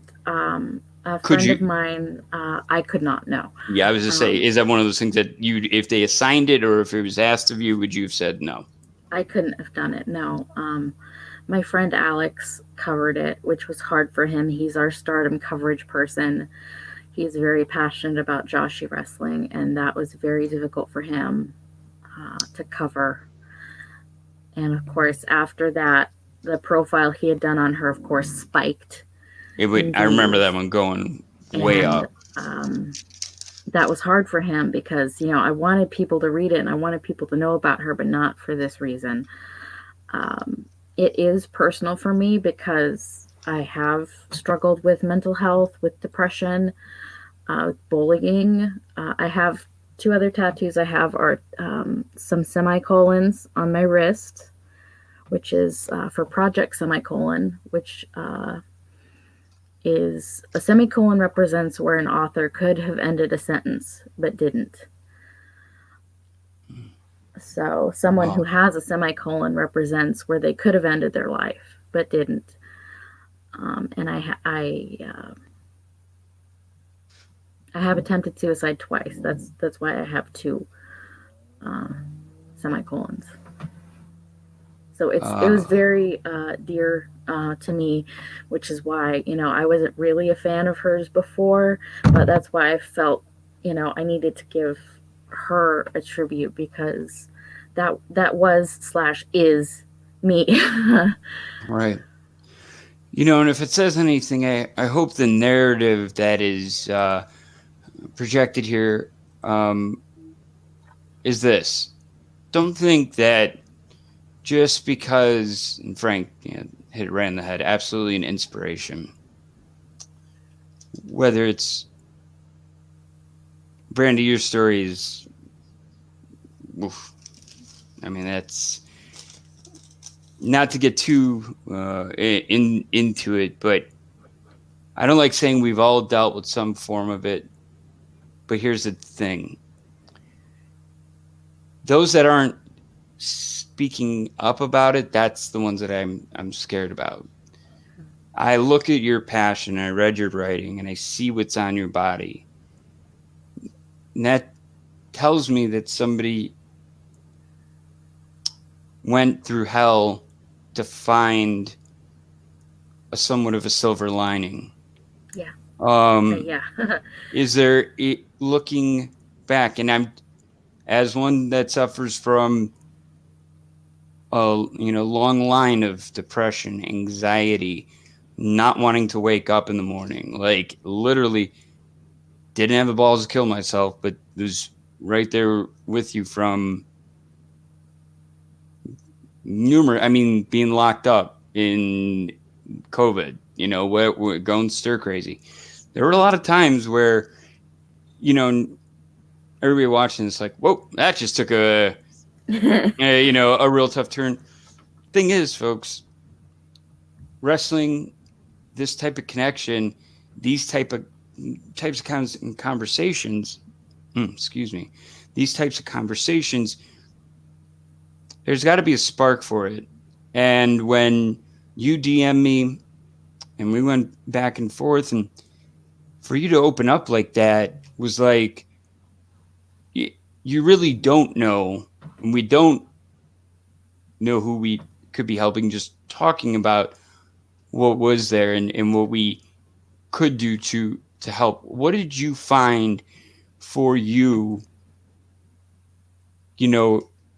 after the second time, where you said, was it something where you found a deeper meaning? Did you, not to get too deep on this, but what was it that helped you, and where would you point others that maybe aren't, because they're, I don't blame those that aren't talking, because it takes years. I mean, for you to talk about this, could you have done this 10 years ago?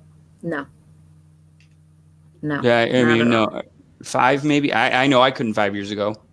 No, and I still emotionally affected by it. But I know that by using what I have, which is my voice and sharing, I can help somebody else, or that I can help someone who may know somebody who's going through something. So if you want to talk about my story, my DMs are open. If I don't follow you, my DMs are open. I don't mind talking.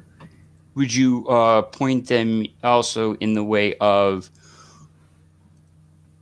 Oop, let me get rid of this one.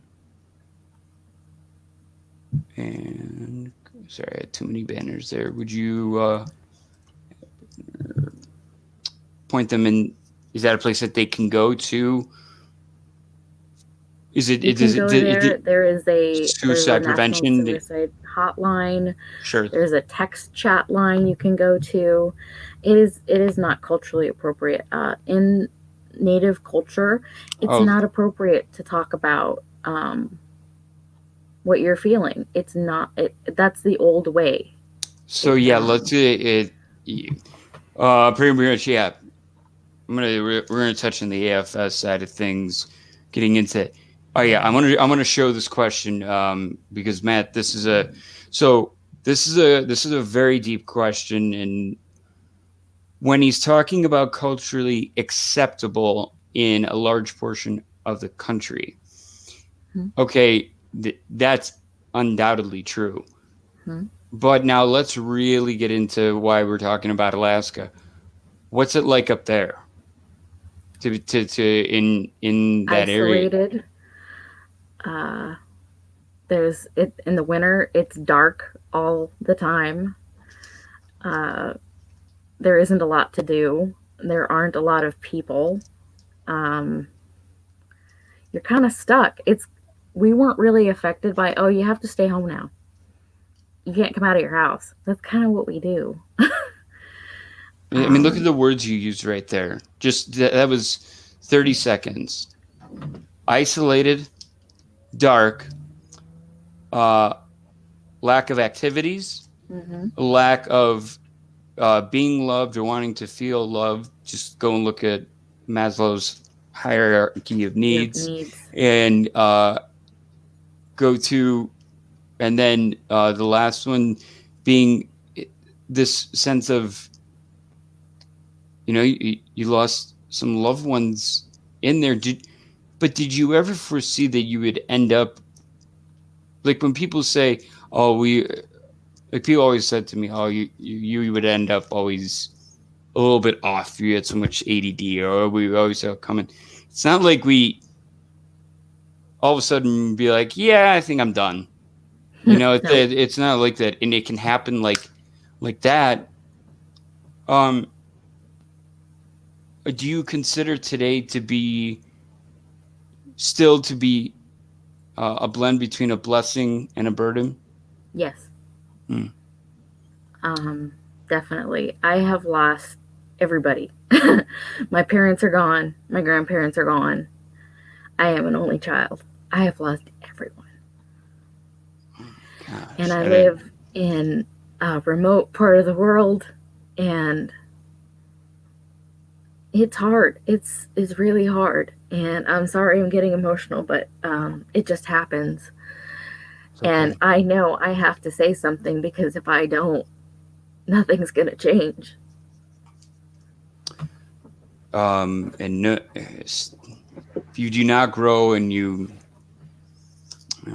plateau, and when it comes to mental health, it can very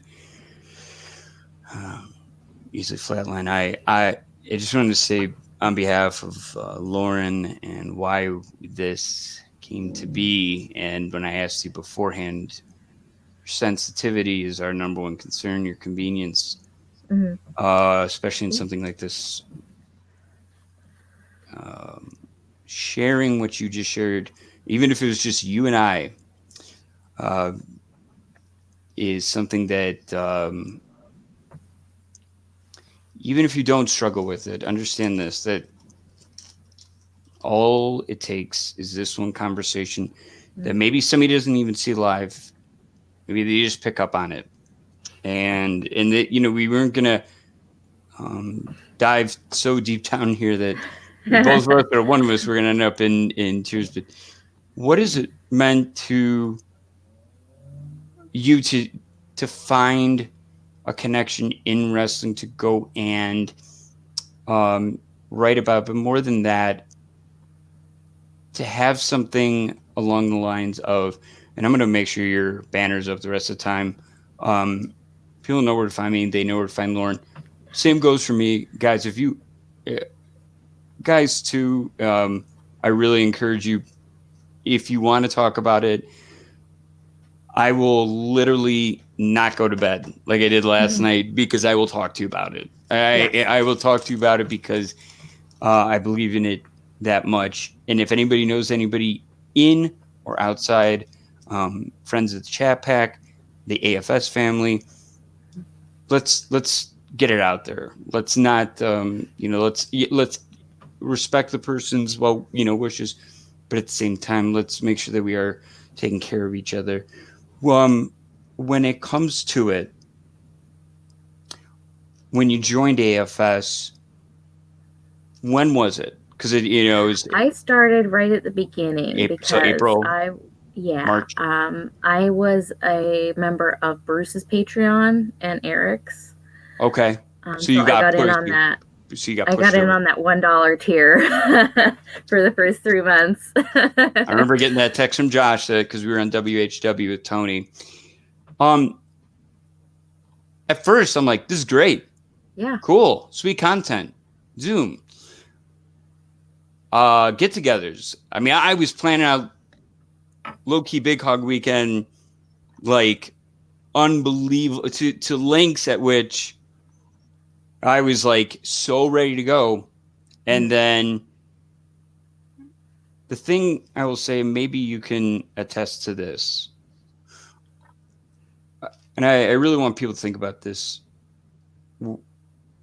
Why we do this is to have fun, to give a distraction, and to shed light on what's really going on. And to draw a line in the sand. This is, and I don't care if people call it a show or an episode or anything like that. It's not. It's a platform. There's a big difference. This is a platform to make change for this reason. And if you want to expound upon this, to me, AFS came around at a time when the world stopped, but they kept going.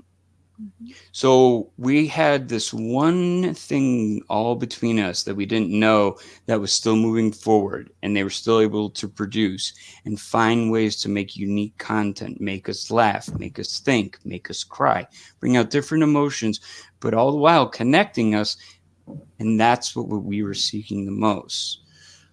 So when Lauren came to me to do this, all we wanted to do was keep moving while the world stayed stagnant, and to keep the conversation going with somebody like you, Brandi. So now you got me. See, that's where it's like it gets to be like, you don't want to think about it too much, because you don't want to think about, and believe me, folks, bonus content. I'm sorry, write these things down. If you've got Effie, Gino, and a certain Crandall Orton on there, it's going to be good. So we'll get to that. But on a serious topic, AFS and to find what you found here on my ChatPack Live, can you kind of speak to that, especially during the last several months with the pandemic? When I saw what Conrad had with the Sad News Bears and his friends, I was like, that's what I've always wanted. Is I've never had any friends like that were into wrestling, and I have something similar with my writing friends, but something where we're just always talking and just always we're the same kind of people and into the same kind of things, like going out to restaurants and having good food and good conversation and watching wrestling and being silly. It's exactly what I was looking for. And I don't even have the words to describe how much that means to me. Is you just need to know that even if you can't talk and you don't want to, that somebody's there, that you feel supported. And there is, and I think that term gets thrown around a lot. I said it to about our guest on Monday to let him know specifically. There's a 24-hour network that, hell, knowing the guys that are even living in that area that would drive there to be there. So that in itself is unprecedented, that something could be built like that. And people could say, you're still doing that show about guys grappling, wrestling around in their underwear. Yeah. You know why? No. It's fun. Because if this is where connection is being found on a large scale, and it can cross into different boundaries of pop culture. We got a little bit of our band talk in there. Bands. Because I'll read my Twitter bio for everybody so that they yes, can just actually, you know what? Yeah, this is good. Figure out who I am. I'm always on Twitter. I'm always on the Twitter machine. My notifications are always on. And when there's shows on, I will hop onto the Last Word on Pro Wrestling Twitter and live tweet. So come find us. That quote by Antonio, man. That's no, you aren't, buddy. I love you. I don't know you. I just met you. I love you. But my Twitter bio is peace, love, and pro wrestling. 90s emo kid, perpetual dreamer, and optimist. Writer, editor for Last Word on Pro Wrestling, hashtag LWOS, hashtag fight the stigma. She, her are my pronouns, and this is a safe space. Fight the stigma. Can you... That's one of Mauro Ranallo's. Yeah. That is fight another the one. Stigma of mental health, mental illness. Because I have depression. I was diagnosed with depression at the age of 9. That's just something I have. And some people say it's not real, and some people say, oh, you just need to exercise more. No, I have a chemical imbalance in my brain that really fucks with my head. I mean, and when you say it like that to another that hasn't suffered, it is hard. You get more sympathy than you will empathy, and there's obviously a big difference between the two. For those that want to see how lonely it can be, and people, I think too, were also including getting back to Hannah with this, is people see a Philip Seymour Hoffman, a Chris Farley, a Prince, a Michael Jackson, Robin Williams, Amy Winehouse, which Heath Ledger, some accidental, some not, some, whatever you... dying because they needed another substance in their body, something else to take those voices away of fear, negativity, doubt that can become, as we've listened to 83 weeks, and why we pitched so hard to Lori Bischoff on Saturday, why so many people got excited. And I wrote on there right away, I'm starving for, to be fed that spiritual diet that she serves up. Her answers are beautiful. Follow her podcast. We're Talking Shift is a great one. I don't know if you've gotten into that one yet, but I haven't. But Mrs. B, I'm an empath. I feel someone's energy. You gonna be there Saturday? No, it's gonna be 6:00 in the morning. Get up. No. Make a little Baileys and coffee. I'm not a morning person. Yeah, I love you, man. Antonio. Yeah. I love you, Antonio. I'm not a morning person. I feel you on that.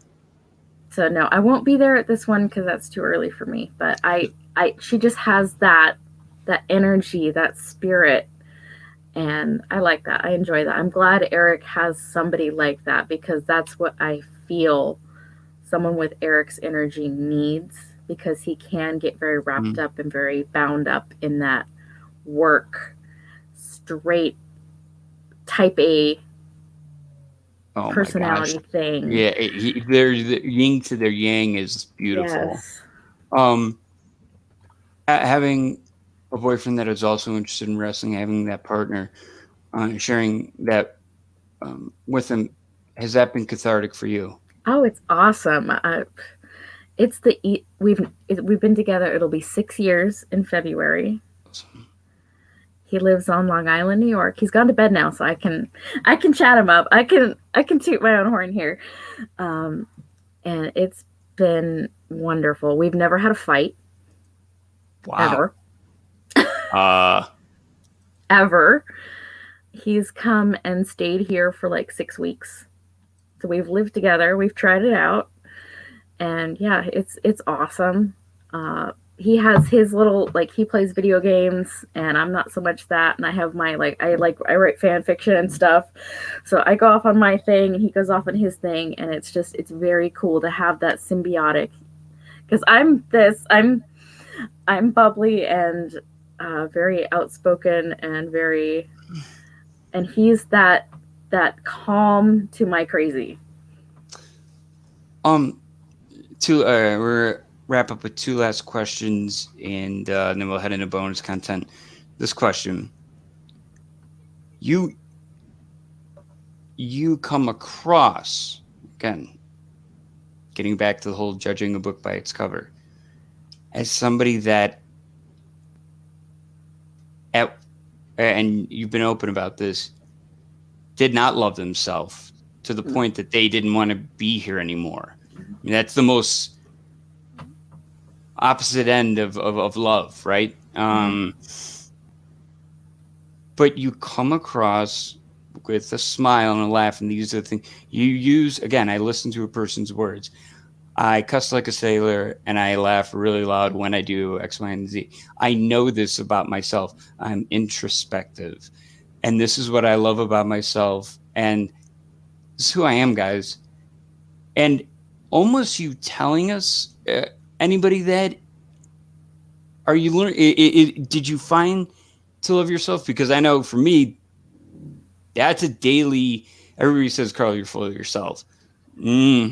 Pretty much quite the opposite. Anybody that you meet that seems like they are probably doesn't like the person they see on the inside. It may be, it's very difficult when you're in that spotlight. But is it safe to assume that's one of the things that has gotten you where you are, is learning to love yourself, as again, broad, generic as that may be, is that love for oneself?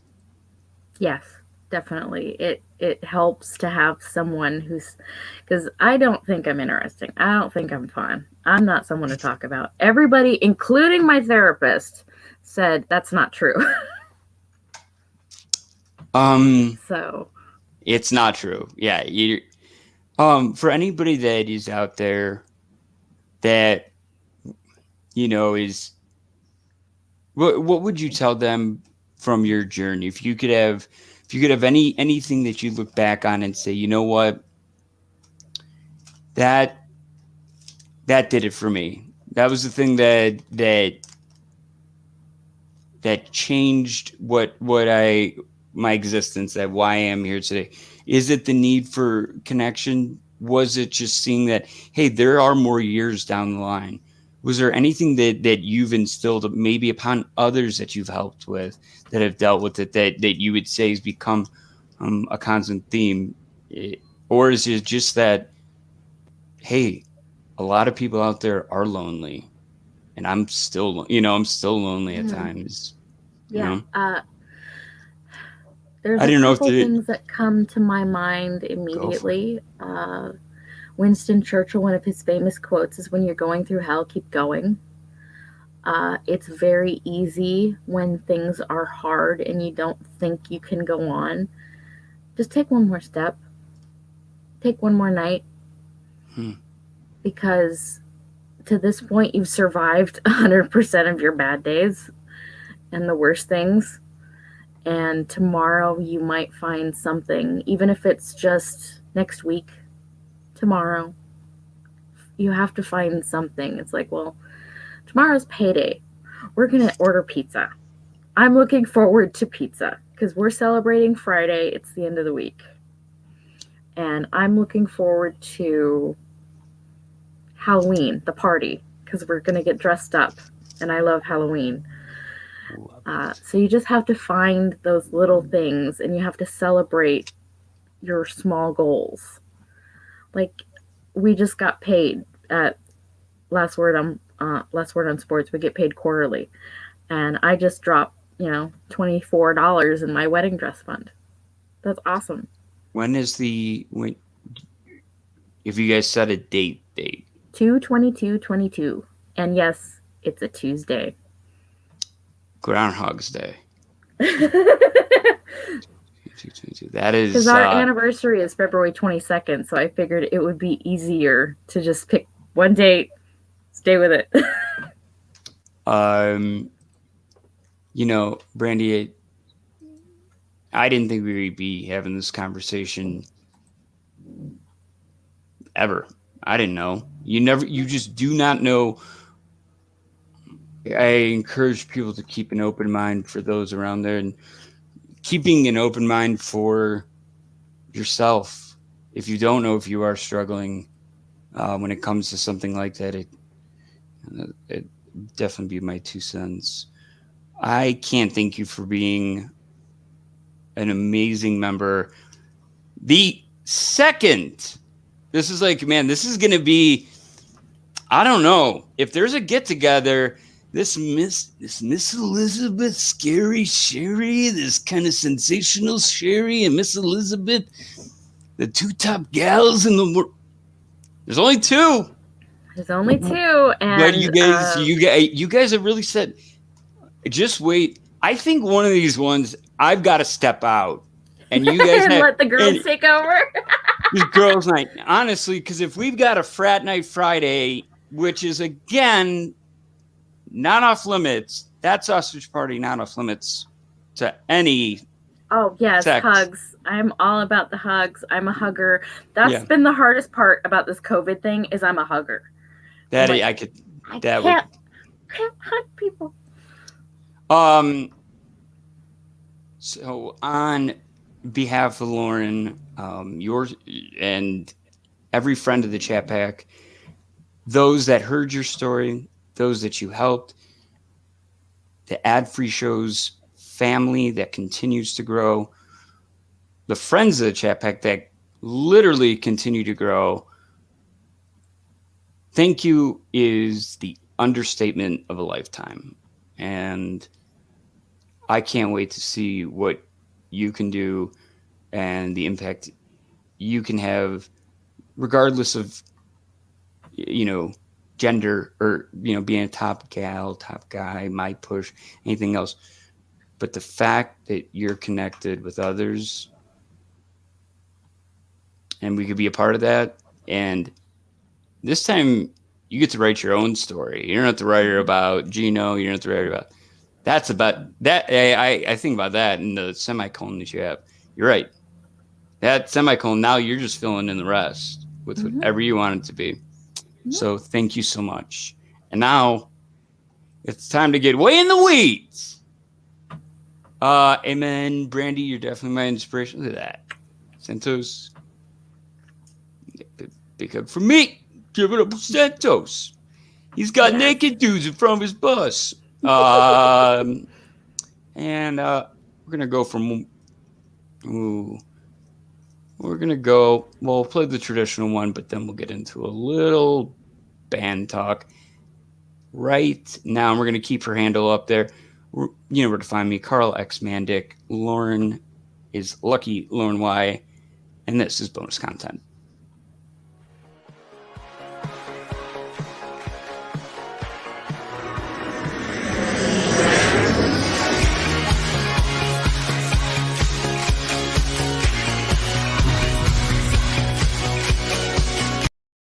I'm always worried that plane is just going to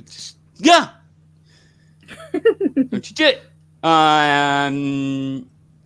So we connected on bands and everybody's looking at me like, yeah, Carl, how many Dave Matthews concerts have you been to? How many sacks have you hackeyed? You just seem like you've been to a lot of Fish concerts, or I don't know. No, when that first iPod came out, I remember the first song that was on there, and we connected. Let me get this, just so I cover myself, just in case with. I know what they can do to you. Whoops, that's not right. I know it's back. I got this just to make sure. I gotta throw this up. I'm just gonna. Oh boy. So you've got you had a long list of bands that came right to your. Now, partially, I like Dashboard Confessional in high school because girls like Dashboard Confessional. But then I'm like, and then I saw Chris Carrabba's hair, and I was kind of like, I kind of want that. Where do I get that blue? Like so dark black, it's like blue. It's like Manic Panic. Yeah. Now, have you seen them live? No, I have not seen. I saw Limp Bizkit at WrestleMania 19 in Seattle. And, yes, because it was the day before my birthday, so my mom took me for my birthday. Oh my! So your birthday is April? My birthday is March 31st. I was 2 hours. This is where I was 2 hours and 22 minutes from being an April. I knew there had to be something else. I was born at 9:38 p.m. on March 31st. Santos, what's your birthday? The 30th or the 31st? I have it written down. Again. Oh yes, Santos, what's your birthday, dude? Yeah, send us that. We need that. I sent on over. I was like, first song. Well, I didn't say first song on the first ever iPod, but 04, freshman year of college. This was it.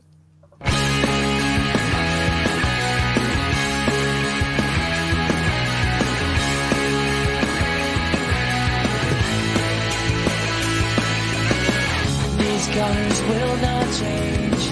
You change the way I see them. These words will fade. You explain why you hate them. We are the same. She keeps repeating all that she needed. She said she's right here. She seems so distant. Say goodbye. This time, the same old story. And that's all I can play before we get blocked. Now, people say, Carl, that's embarrassing. Yeah, we like our little things that are embarrassing about each other. So if you don't mind if I share, while I get your banner back up, my favorite thing of that happened to me today. Sleeping was nice. I went to bed, which I did not last night. But this, when you talk about the small things, and really all the small things, not just the Blink-182 song we're talking about. So I have it correct all the way through. Thank you for that message, Mike. Okay, let me make sure I have it correct. Because I want to make sure I got every number, every underscore correct. Yep. Okay. Hey, 2 questions. So yeah, we'll be good. 6 p.m. by you, 7 by me. I just need your email. Okay, so it's at Hotmail. It's Hotmail, yes. Yeah. Oh yeah, let's get them. Yeah, maybe they could do like a barbershop quartet. And maybe get like Cornet on the harmonica too, or something. If we can get that, then we're in real good. Happy birthday, Anton. Da da da da. No, you don't want that. You want the Marilyn Monroe version. Yeah. You know what? But if I was gonna say, like, if all 3 of them sang that is like at the same time. I'm trying to think of what the terminology I would use. I would say it's Out of nowhere. I hear voices in my head. They counsel me. They understand. They talk to me. I won't give away the full email. 13-year-old Brandi was Randy Orton. This numeral 2_5 @hotmail.com. Yes, my email from 2003 haunts me to this day. Yep. Best text I got all day. Absolutely fantastic, because I'm like, I feel like this should be a MySpace. Like I just heard this theme. Well, my email before that. Wait. Let me guess. So you changed it in 03. So it was a Yahoo. Great Wall of China 1550. No, hold on.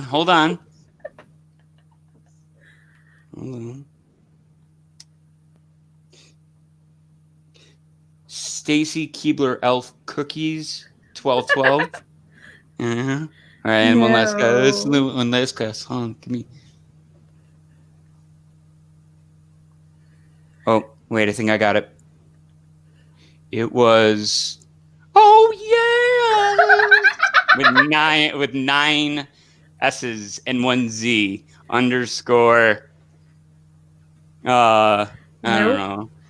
And my mom actually suggested it because she heard it out of Shane Helms's mouth when he said he loved his Hurrababes and there couldn't be enough of them.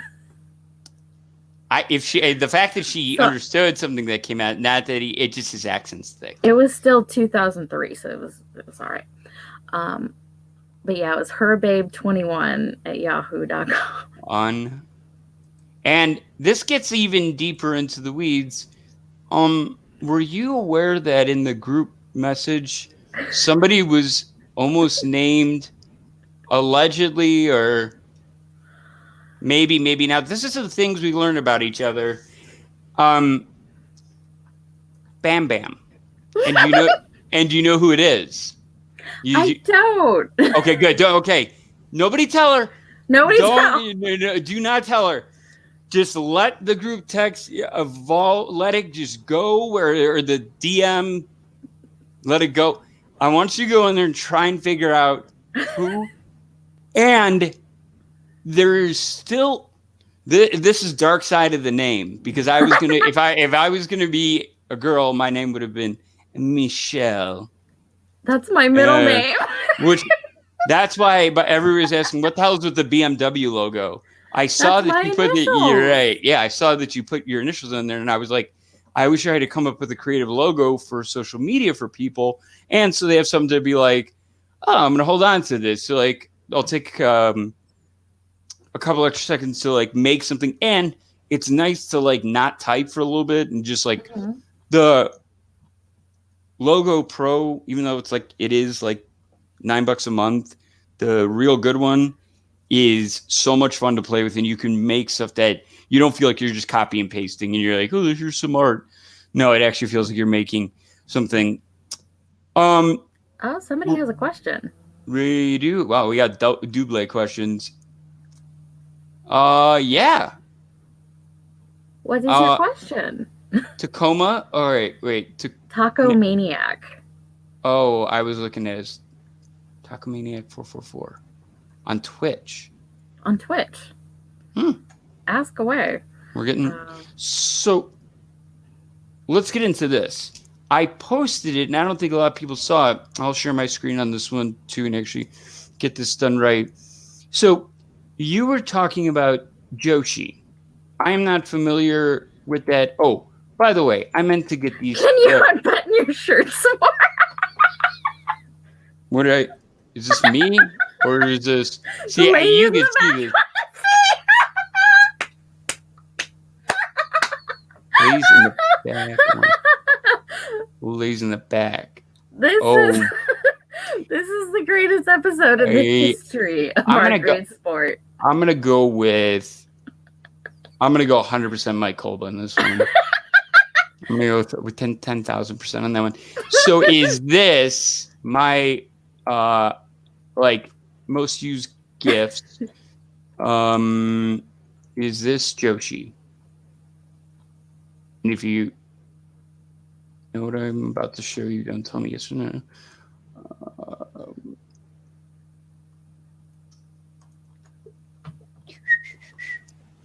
So, for those that don't know what's about to come up, it's going to come at you fast. Better watch your freaking face. Where is it? Oh, that wasn't even it. But that one, what the hell? Where did that one come from? I have not seen that. Out of nowhere. That was that. That wasn't it either. But that one's really good too, actually. Where the hell is this? It always pops up. I'm going on Google Images. Hold on. This is ridiculous. It should just pop right up. It's like the first. Hold on. This is so dumb. This is like an easy find. Okay.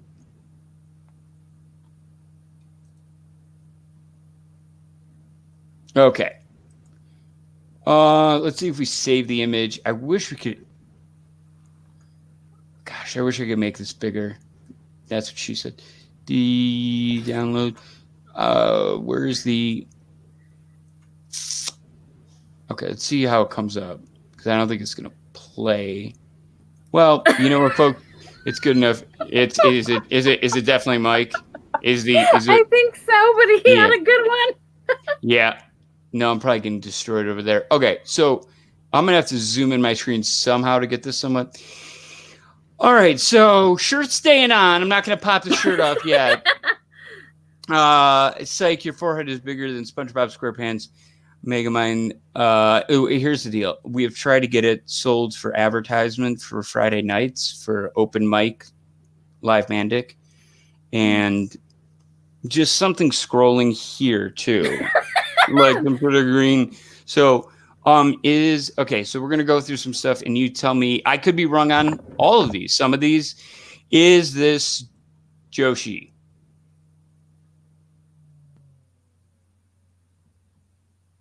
Because you just said it was like girls throwing themselves like at each other. Mm-hmm. I know it's small. Wait, let me see if I can do. Didn't make it any better. Can I zoom in this? Rotate. Yes. where the hell is zoom? Resize. Where's zoom? Am I missing this? It says yes. It's Mike. It says it's Mike Cox. Oh yeah. Yep. I feel. You know, I could just tell by the tone. Okay. We'll go over to. See, this one's not much better. Well, wait a minute. We might have something better. See if that'll play again. There we go. Have you seen this before? Chelsea Green Tate. This is Shotzi Blackheart and Ira Shirai. Yeah, it's very fast. So everybody at home, watch again. Chelsea Green. Don't blink. Yeah, like literally, do not blink. Don't blink. Oh my gosh. And she said that's not the worst thing she's ever taken. She said not by a long shot. So there's that. This one's pretty bad. Well, that was the same. This one is ridiculous. Like I just saw this and I was like, oh my God. This might open in a new. That one's see, I can't zoom in on that one. These are all such small gifts. But some of these, so can you explain Joshi style to us? Because a lot of people are Joshi. It's Joshi? Joshi. Yes, okay. Joshi. Is the female Japanese wrestling style, and it's about fighting spirit. It's not really about size. It's not really about story so much as we're just going to beat the fuck out of each other and see who's left standing. Wait a minute. I wasn't even sharing my screen. No, you weren't.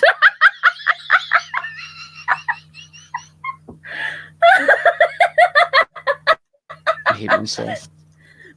Anyways, well, that segment failed with great success. I can't believe I went through all that work. Okay, hold on. Let's see if we can find that one of at least the. Oh, well, this one might be unbelievable. Just unbelievable, possible, Carl. Antonio. See, I can't see those. All right, I'm gonna stop with I totally forgot to share my screen. I needed to be aware of that. Well, go look up the Chelsea Green one. Yes. Okay. It's on her Twitter. It's very recent. Oh, Mike Cox. Yeah. Slanted eyebrows. Looking me character. My me character literally looks. Why do I think that Shotzi's the same? Sammy Guevara at the Royal Rumble. Did Sammy Guevara come out? Did he come out in a tank, or was it like? Are you getting your tank confused there? That was a golf cart. You getting that confused there? Mio Rusev, what's his name? Oh yes. If you Rusev. dye your hair blonde, just dye it blonde, and get a blow up doll with some Russian hair and a bang drink, and that will get Eric. That's funny. He'll get that. Oil yourself some Pam. Baby oil. Yeah, guys use Pam in the back is actually what I've been seeing. So Pam? fighting, because they can't do hot stuff anymore, so they go with Pam. That's why I've seen him, or just cooking spray to get the Sammy Guevara. What? Was that the Rumble? Which Rumble? I don't think he was in W. Hold on. Give me a date. Give me a show. Yeah. We need some here. Yeah. Now Matt's getting it. Now you just opened it up. 28 years of knowledge is like what? What are we doing? Yeah. So. Okay. So it's a fighting. Where would you say it's best represented, or if people wanted to go and find that style? Stardom is the biggest. They have some free matches up there. I have in a Google Doc a list of matches that I've pulled because we were talking in the group chat about Joshi and how they didn't. Oh, you did put some down. That's right. I did, and there's a mix of old, modern, and new. But it's basically just beat the fuck out of each other and see who's left standing. And there's also, you want to be careful of your headphones because there's a lot of screaming. Right. From the girls as they're doing this. So it sounds like Martina Navratilova and like Serena Williams, just up a couple of octaves. Okay, so they are owned by Bushiroad. Okay, so Bushiroad also owns New Japan, which is why they had the girls match at Wrestle Kingdom. Makes sense. And that was the first? That was the first women's match at a Wrestle Kingdom in the Tokyo Dome. Yes. Hana Kimura was in that match. Wow. That's actually pretty nuts, actually, to think about the... you look at the names that are on there. Bae Priestley, who obviously making her way over there to be Will Ospreay, Riho, Io Shirai, Iwatani, who am I forgetting? Mayu Iwatani, Momo Watanabe, Kairi Sane came through Stardom. Kairi Sane. Now she left to go. She's back in Japan. Okay, she is. She's going to be like a WWE ambassador over there. Oh yeah, they're not letting her out of her. No, not going to let her make money. They have another Joshi wrestler, Sari. It's got like 4 E's on the end, and so she can compete at like freelance companies, like Seedling, and not big companies like Stardom, but like freelance companies. So she could do that, but we would love to see her come back to Stardom. But that's not going to happen. I would like to do that women's match as a watch along. Yes. At some point. The other one that I'm going to do, and I'm going to send it out right now. Picture. I'm looking that up. What is it? I'm going to tweet it out right now. Oh, hers is a real tank. That's a toy tank. Hers is a real tank. He invaded outside of the Royal Rumble in a little toy plastic tank. At this year's Royal Rumble, he was outside. That's a toy, and Sammy has a real. Shotzi has a real tank because she's got real balls. I will say this much. I'm not gonna give an opinion on the whole, because that's way, way, way too. I'm gonna play the what if game and let you guys decide. Just ask yourself. Sammy apologized on. He was brought back in about 3 weeks. Would you say less than a month? 3 or 4, yeah. Yeah, so okay. Not going to say the comments. We're not going to talk about them. Look them up. Easy to find. About what he said about Sasha Banks. And it doesn't really matter at what age he was at when he said comments. They were said.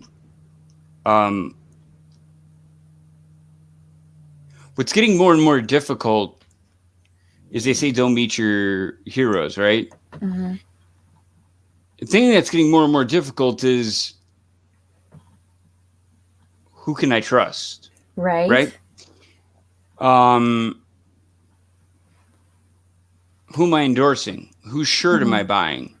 Right. Because that's becoming a real issue when you have a pandemic and you don't have disposable income, or many would say that their disposable income has been limited.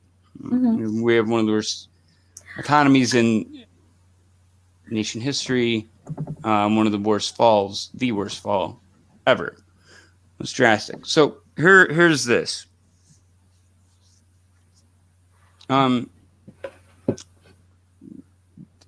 I saw him open up a match.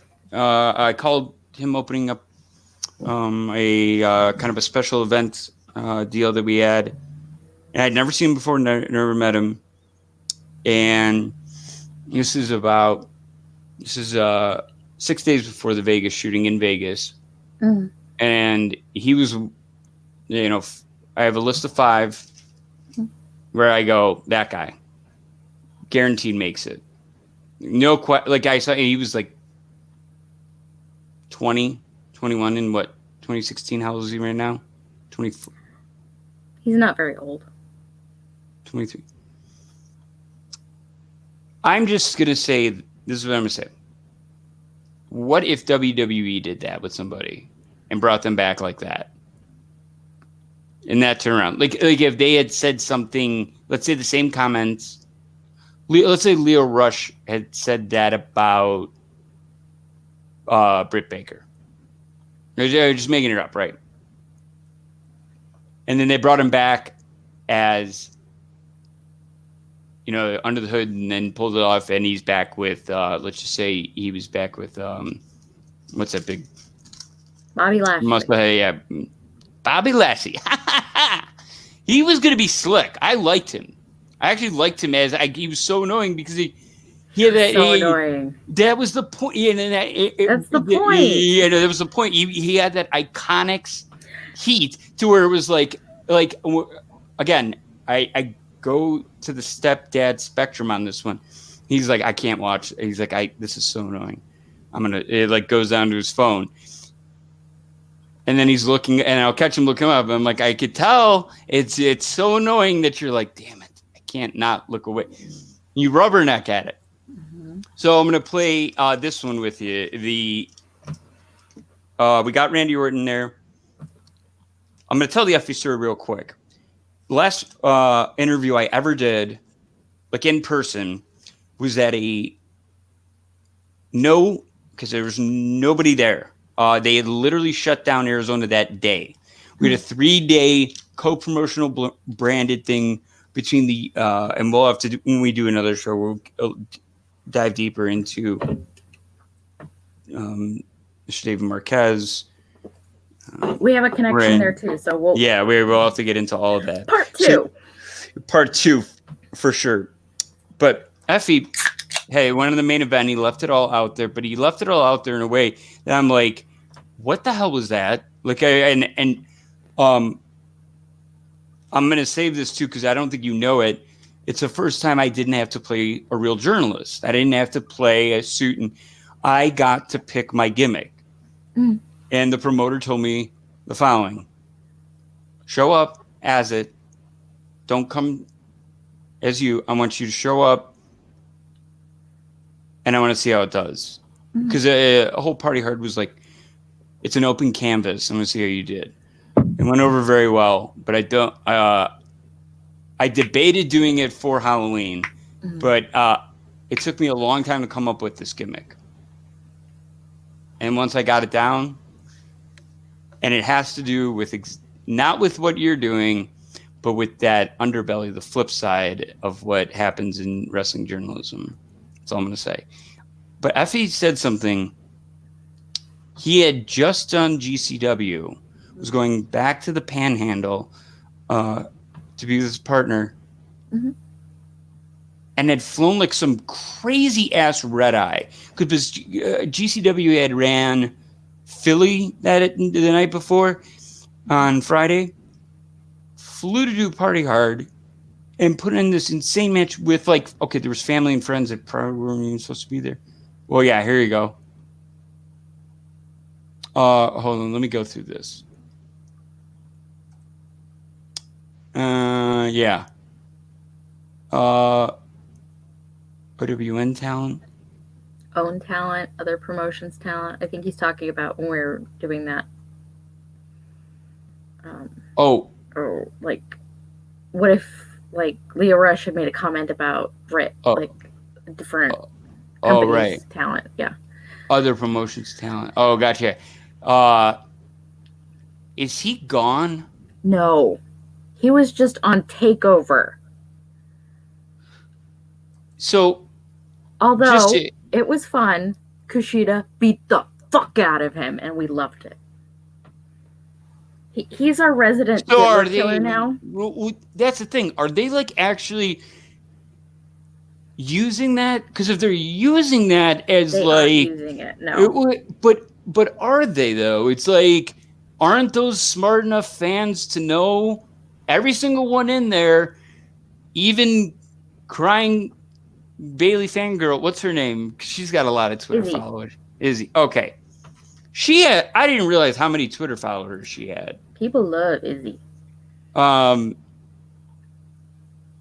You might know this answer. Is Frank the Clown still with Noelle Foley? Yes. God bless him. I know. Good guy. Very lucky. Anyways, but I was doing a very comedic based. It'll put it into context better when you see the gimmick. So I was kind of doing funny interviews, and the Effie goes, I don't know when I'm going to have another time to go out there. I don't know. When I said clairvoyant or could see into the future, it was like, what's he talking about? It seemed crazy at first. He goes, I don't know, next time I can make a town or a booking or a payday. Because now my calendar's clear. So if my calendar's clear, my body belongs on that canvas. So I'm going to leave it all out there. And he said in this promo, and I'm like, holy hell. So if you've not done your research on this guy,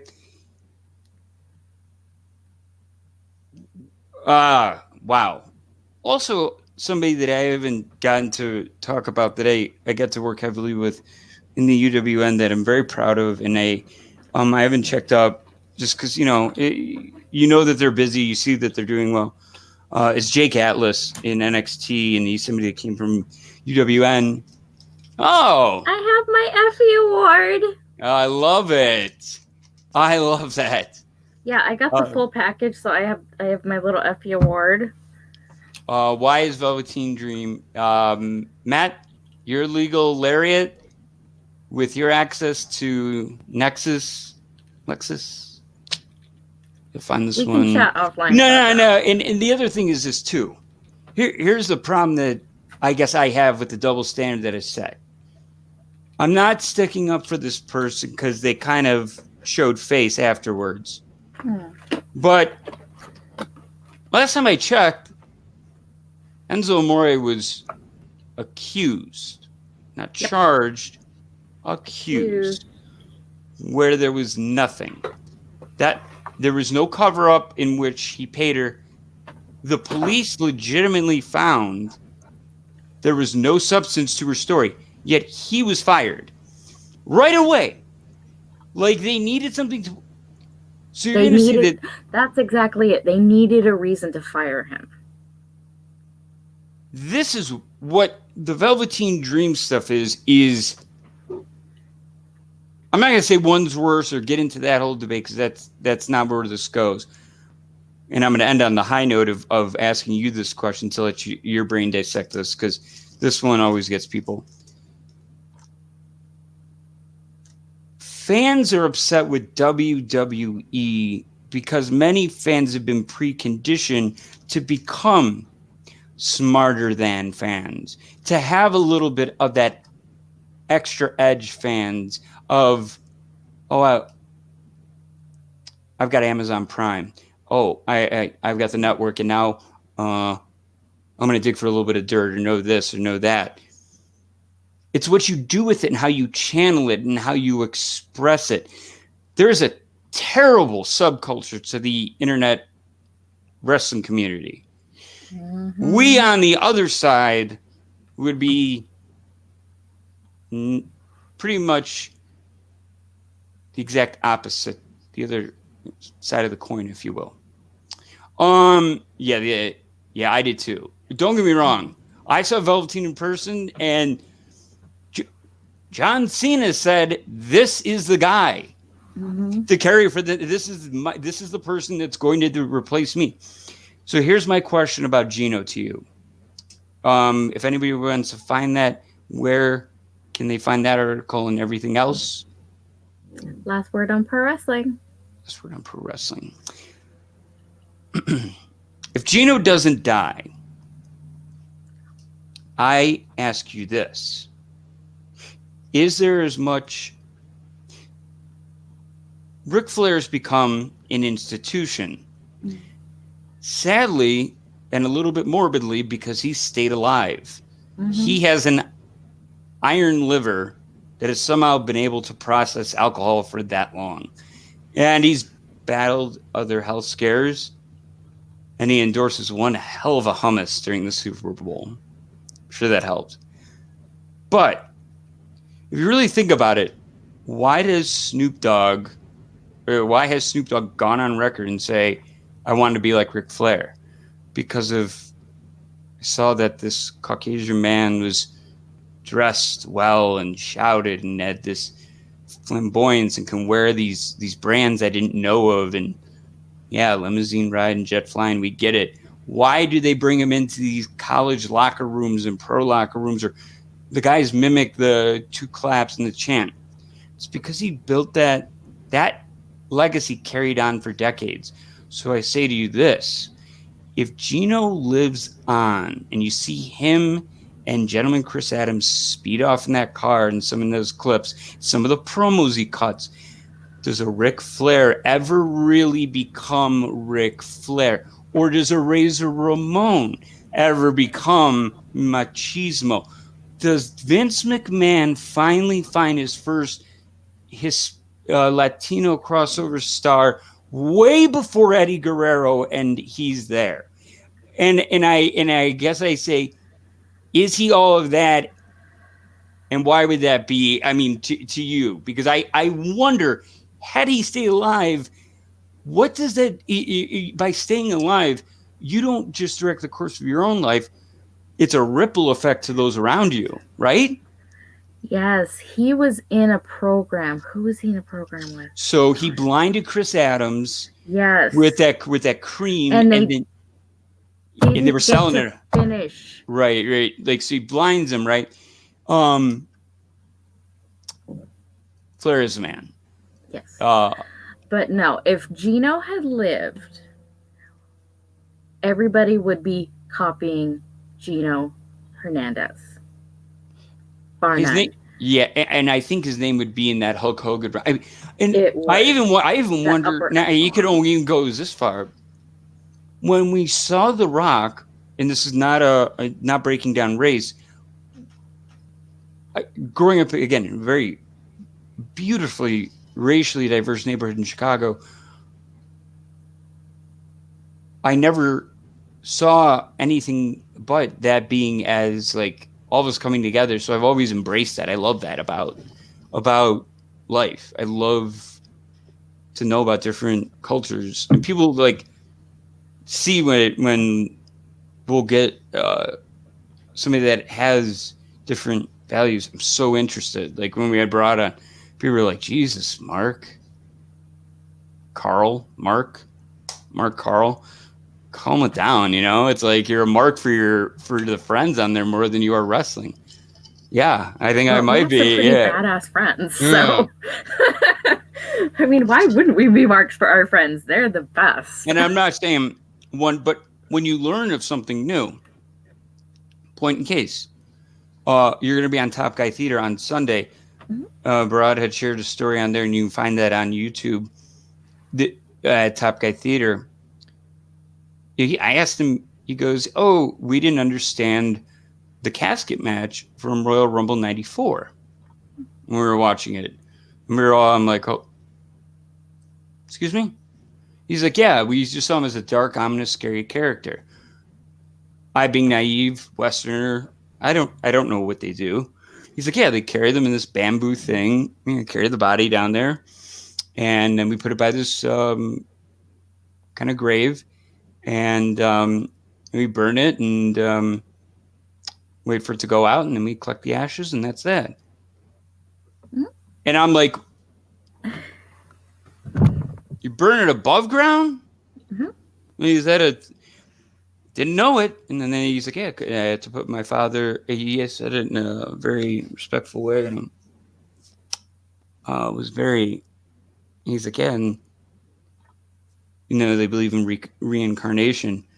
But I not only respect those, I ask those questions because I hope our viewers learn too, but like teach them, I don't know. It's good to study up too. What are there anything out there people want? I often get this question. People say that they want to explore wrestling. What services other than WWE Network, which to their credit, WXW, Evolve, a lot of stuff that they put on there. We love you, Antonio. You know that. We love you. What would you tell people to go and subscribe to if they wanted to start to see something new and go and take a look at something? I mean, I know that is a very, very tough. The first one would definitely be IWTV, independentwrestling.tv. It's $10 a month. You get a lot of the companies that I cover: Black Label Pro, TurboGrafx 16, the match between Alex Shelley and Kylie Ray. So I love Smiley Kylie. Do you have any? I don't know if this is too insider, and I don't know if you get because you don't write really insider type of stuff. Mm-mm. Do you know why she didn't stay with AEW? I love her absolutely to everything. There's speculation that there was a backstage incident with a certain Le Champion. Oh, yeah, I heard that too. Okay. But other than there was a backstage incident, that's all we know. Weird. And that doesn't seem like... She is fantastic. She's from Chicago. I love her to death. She's wonderful. But yeah, her match with... The way Alex told the story of... She wants to give so much, and she wants to give the fans everything. And he's like, "Come on, Kylie. Come on, Kylie. Come on, Kylie. Come on, hit me harder. Hit me. Hit me." It was masterful. Look at her entrance into AEW. And she came out, was it the Women's Battle Royal? Mm-hmm. Watch her come to the ring. And I don't think people pay enough attention to it. The way that the crowd reacts, how she does the loop around it, right? And then slides back into the ring. And just those little things, you guys got to remember, your time for the match starts when your music hits. As soon as you come out. So that's the match. People are always like, all right, hold on, I'm going to just run and get something to drink. And match, I look at it that way. I know it's a little old and maybe a little bit stagnant in some ways of that. The New Japan World is very easy to navigate if you just click on the English. Do they have an app? No, they don't have an app yet, but you can run it in like Safari, pretty easy. New Japan World is a good one, 999 yen. That's what it is. 999 yen. Stardom World is great, especially if you're interested in the Joshi stuff. That's another like 900 some yen. I will give you the links. I will give you links. Impact Plus is good. They've got a lot of Impact matches get overlooked because there was such funny shit going on, but there's actually still good matches. I'm gonna send him. Antonio. I'm gonna tweet you. Well, technically, I don't condone this. I'm gonna send you something. And YouTube is great. I mean, people put so much stuff on YouTube. Yeah, it's getting blocked left and right. Even Daily Motion. You know where it's finding its way? It's Facebook. Yes, because you can do a watch party and yeah. And now it's getting real. If you're interested in the Pirate Kingdom, watchwrestling.tv. Oh, watch wrestling. Yeah. I'm gonna send this one out. And okay, so also in closing, people can hit you up for wrestling questions, life questions, wrestling, writing, music, sports, anything. Any other teams besides the Patriots? Like any other fan teams that you, or any other sports that like? I like baseball a little bit. You know, it's fun to go to a baseball game in person. No, Boston Red Sox. And then because of my boyfriend, New York Mets. I like that. I like that. It was that or the Jets. And as a Patriots fan, like. You want no part of. Let me tell you this much. You avoided years of hell. That could have been. Oh, this one's really good quality. That didn't take long. I'm gonna send this out in the group chat right now. So yeah, and that's I tend to pick out more players that I like as opposed to teams, which is very different. No, that's just, all right. All right, if I like Mike Trout, I like Bryce Harper. I like, what was that guy who said "nice swing, bitch" on the Dodgers? Manny Machado. No. Jose Altuve. Yeah, he hit Altuve. And right. Swing, bitch. Yeah. I like him. That was fun. But yeah, I like. My friend Vicky shows me a lot, and I'm like, ooh, I like that. I like cool. That's cool. It's. Yeah, I'm same way. I love Lamar Jackson. Even being a Green Bay fan. This is awesome. Thank you. That is awesome. That's a walk-off. Jeez, it's been 3 hours. Good Lord. It's been 3 hours. It somehow happened. Oh my gosh. Okay, let's get out of here. It is. Wow. Again, not enough words. Thank you so much. You know we're gonna do this again, so it's not like goodbye. Absolutely. And then I'm gonna go look at my phone here in about 2 seconds, and it's gonna be Mike like, "Ooh, I got you. Ooh, does it hurt? You like that?" We have so many, like, our group chat has gone like, oh Jesus. It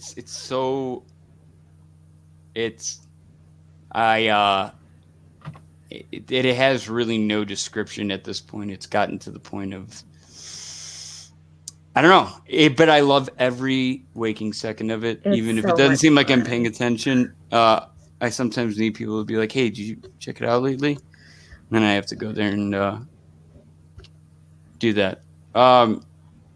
Let's see here. What are we going to go out with? The show has been simply... You win. Perfect.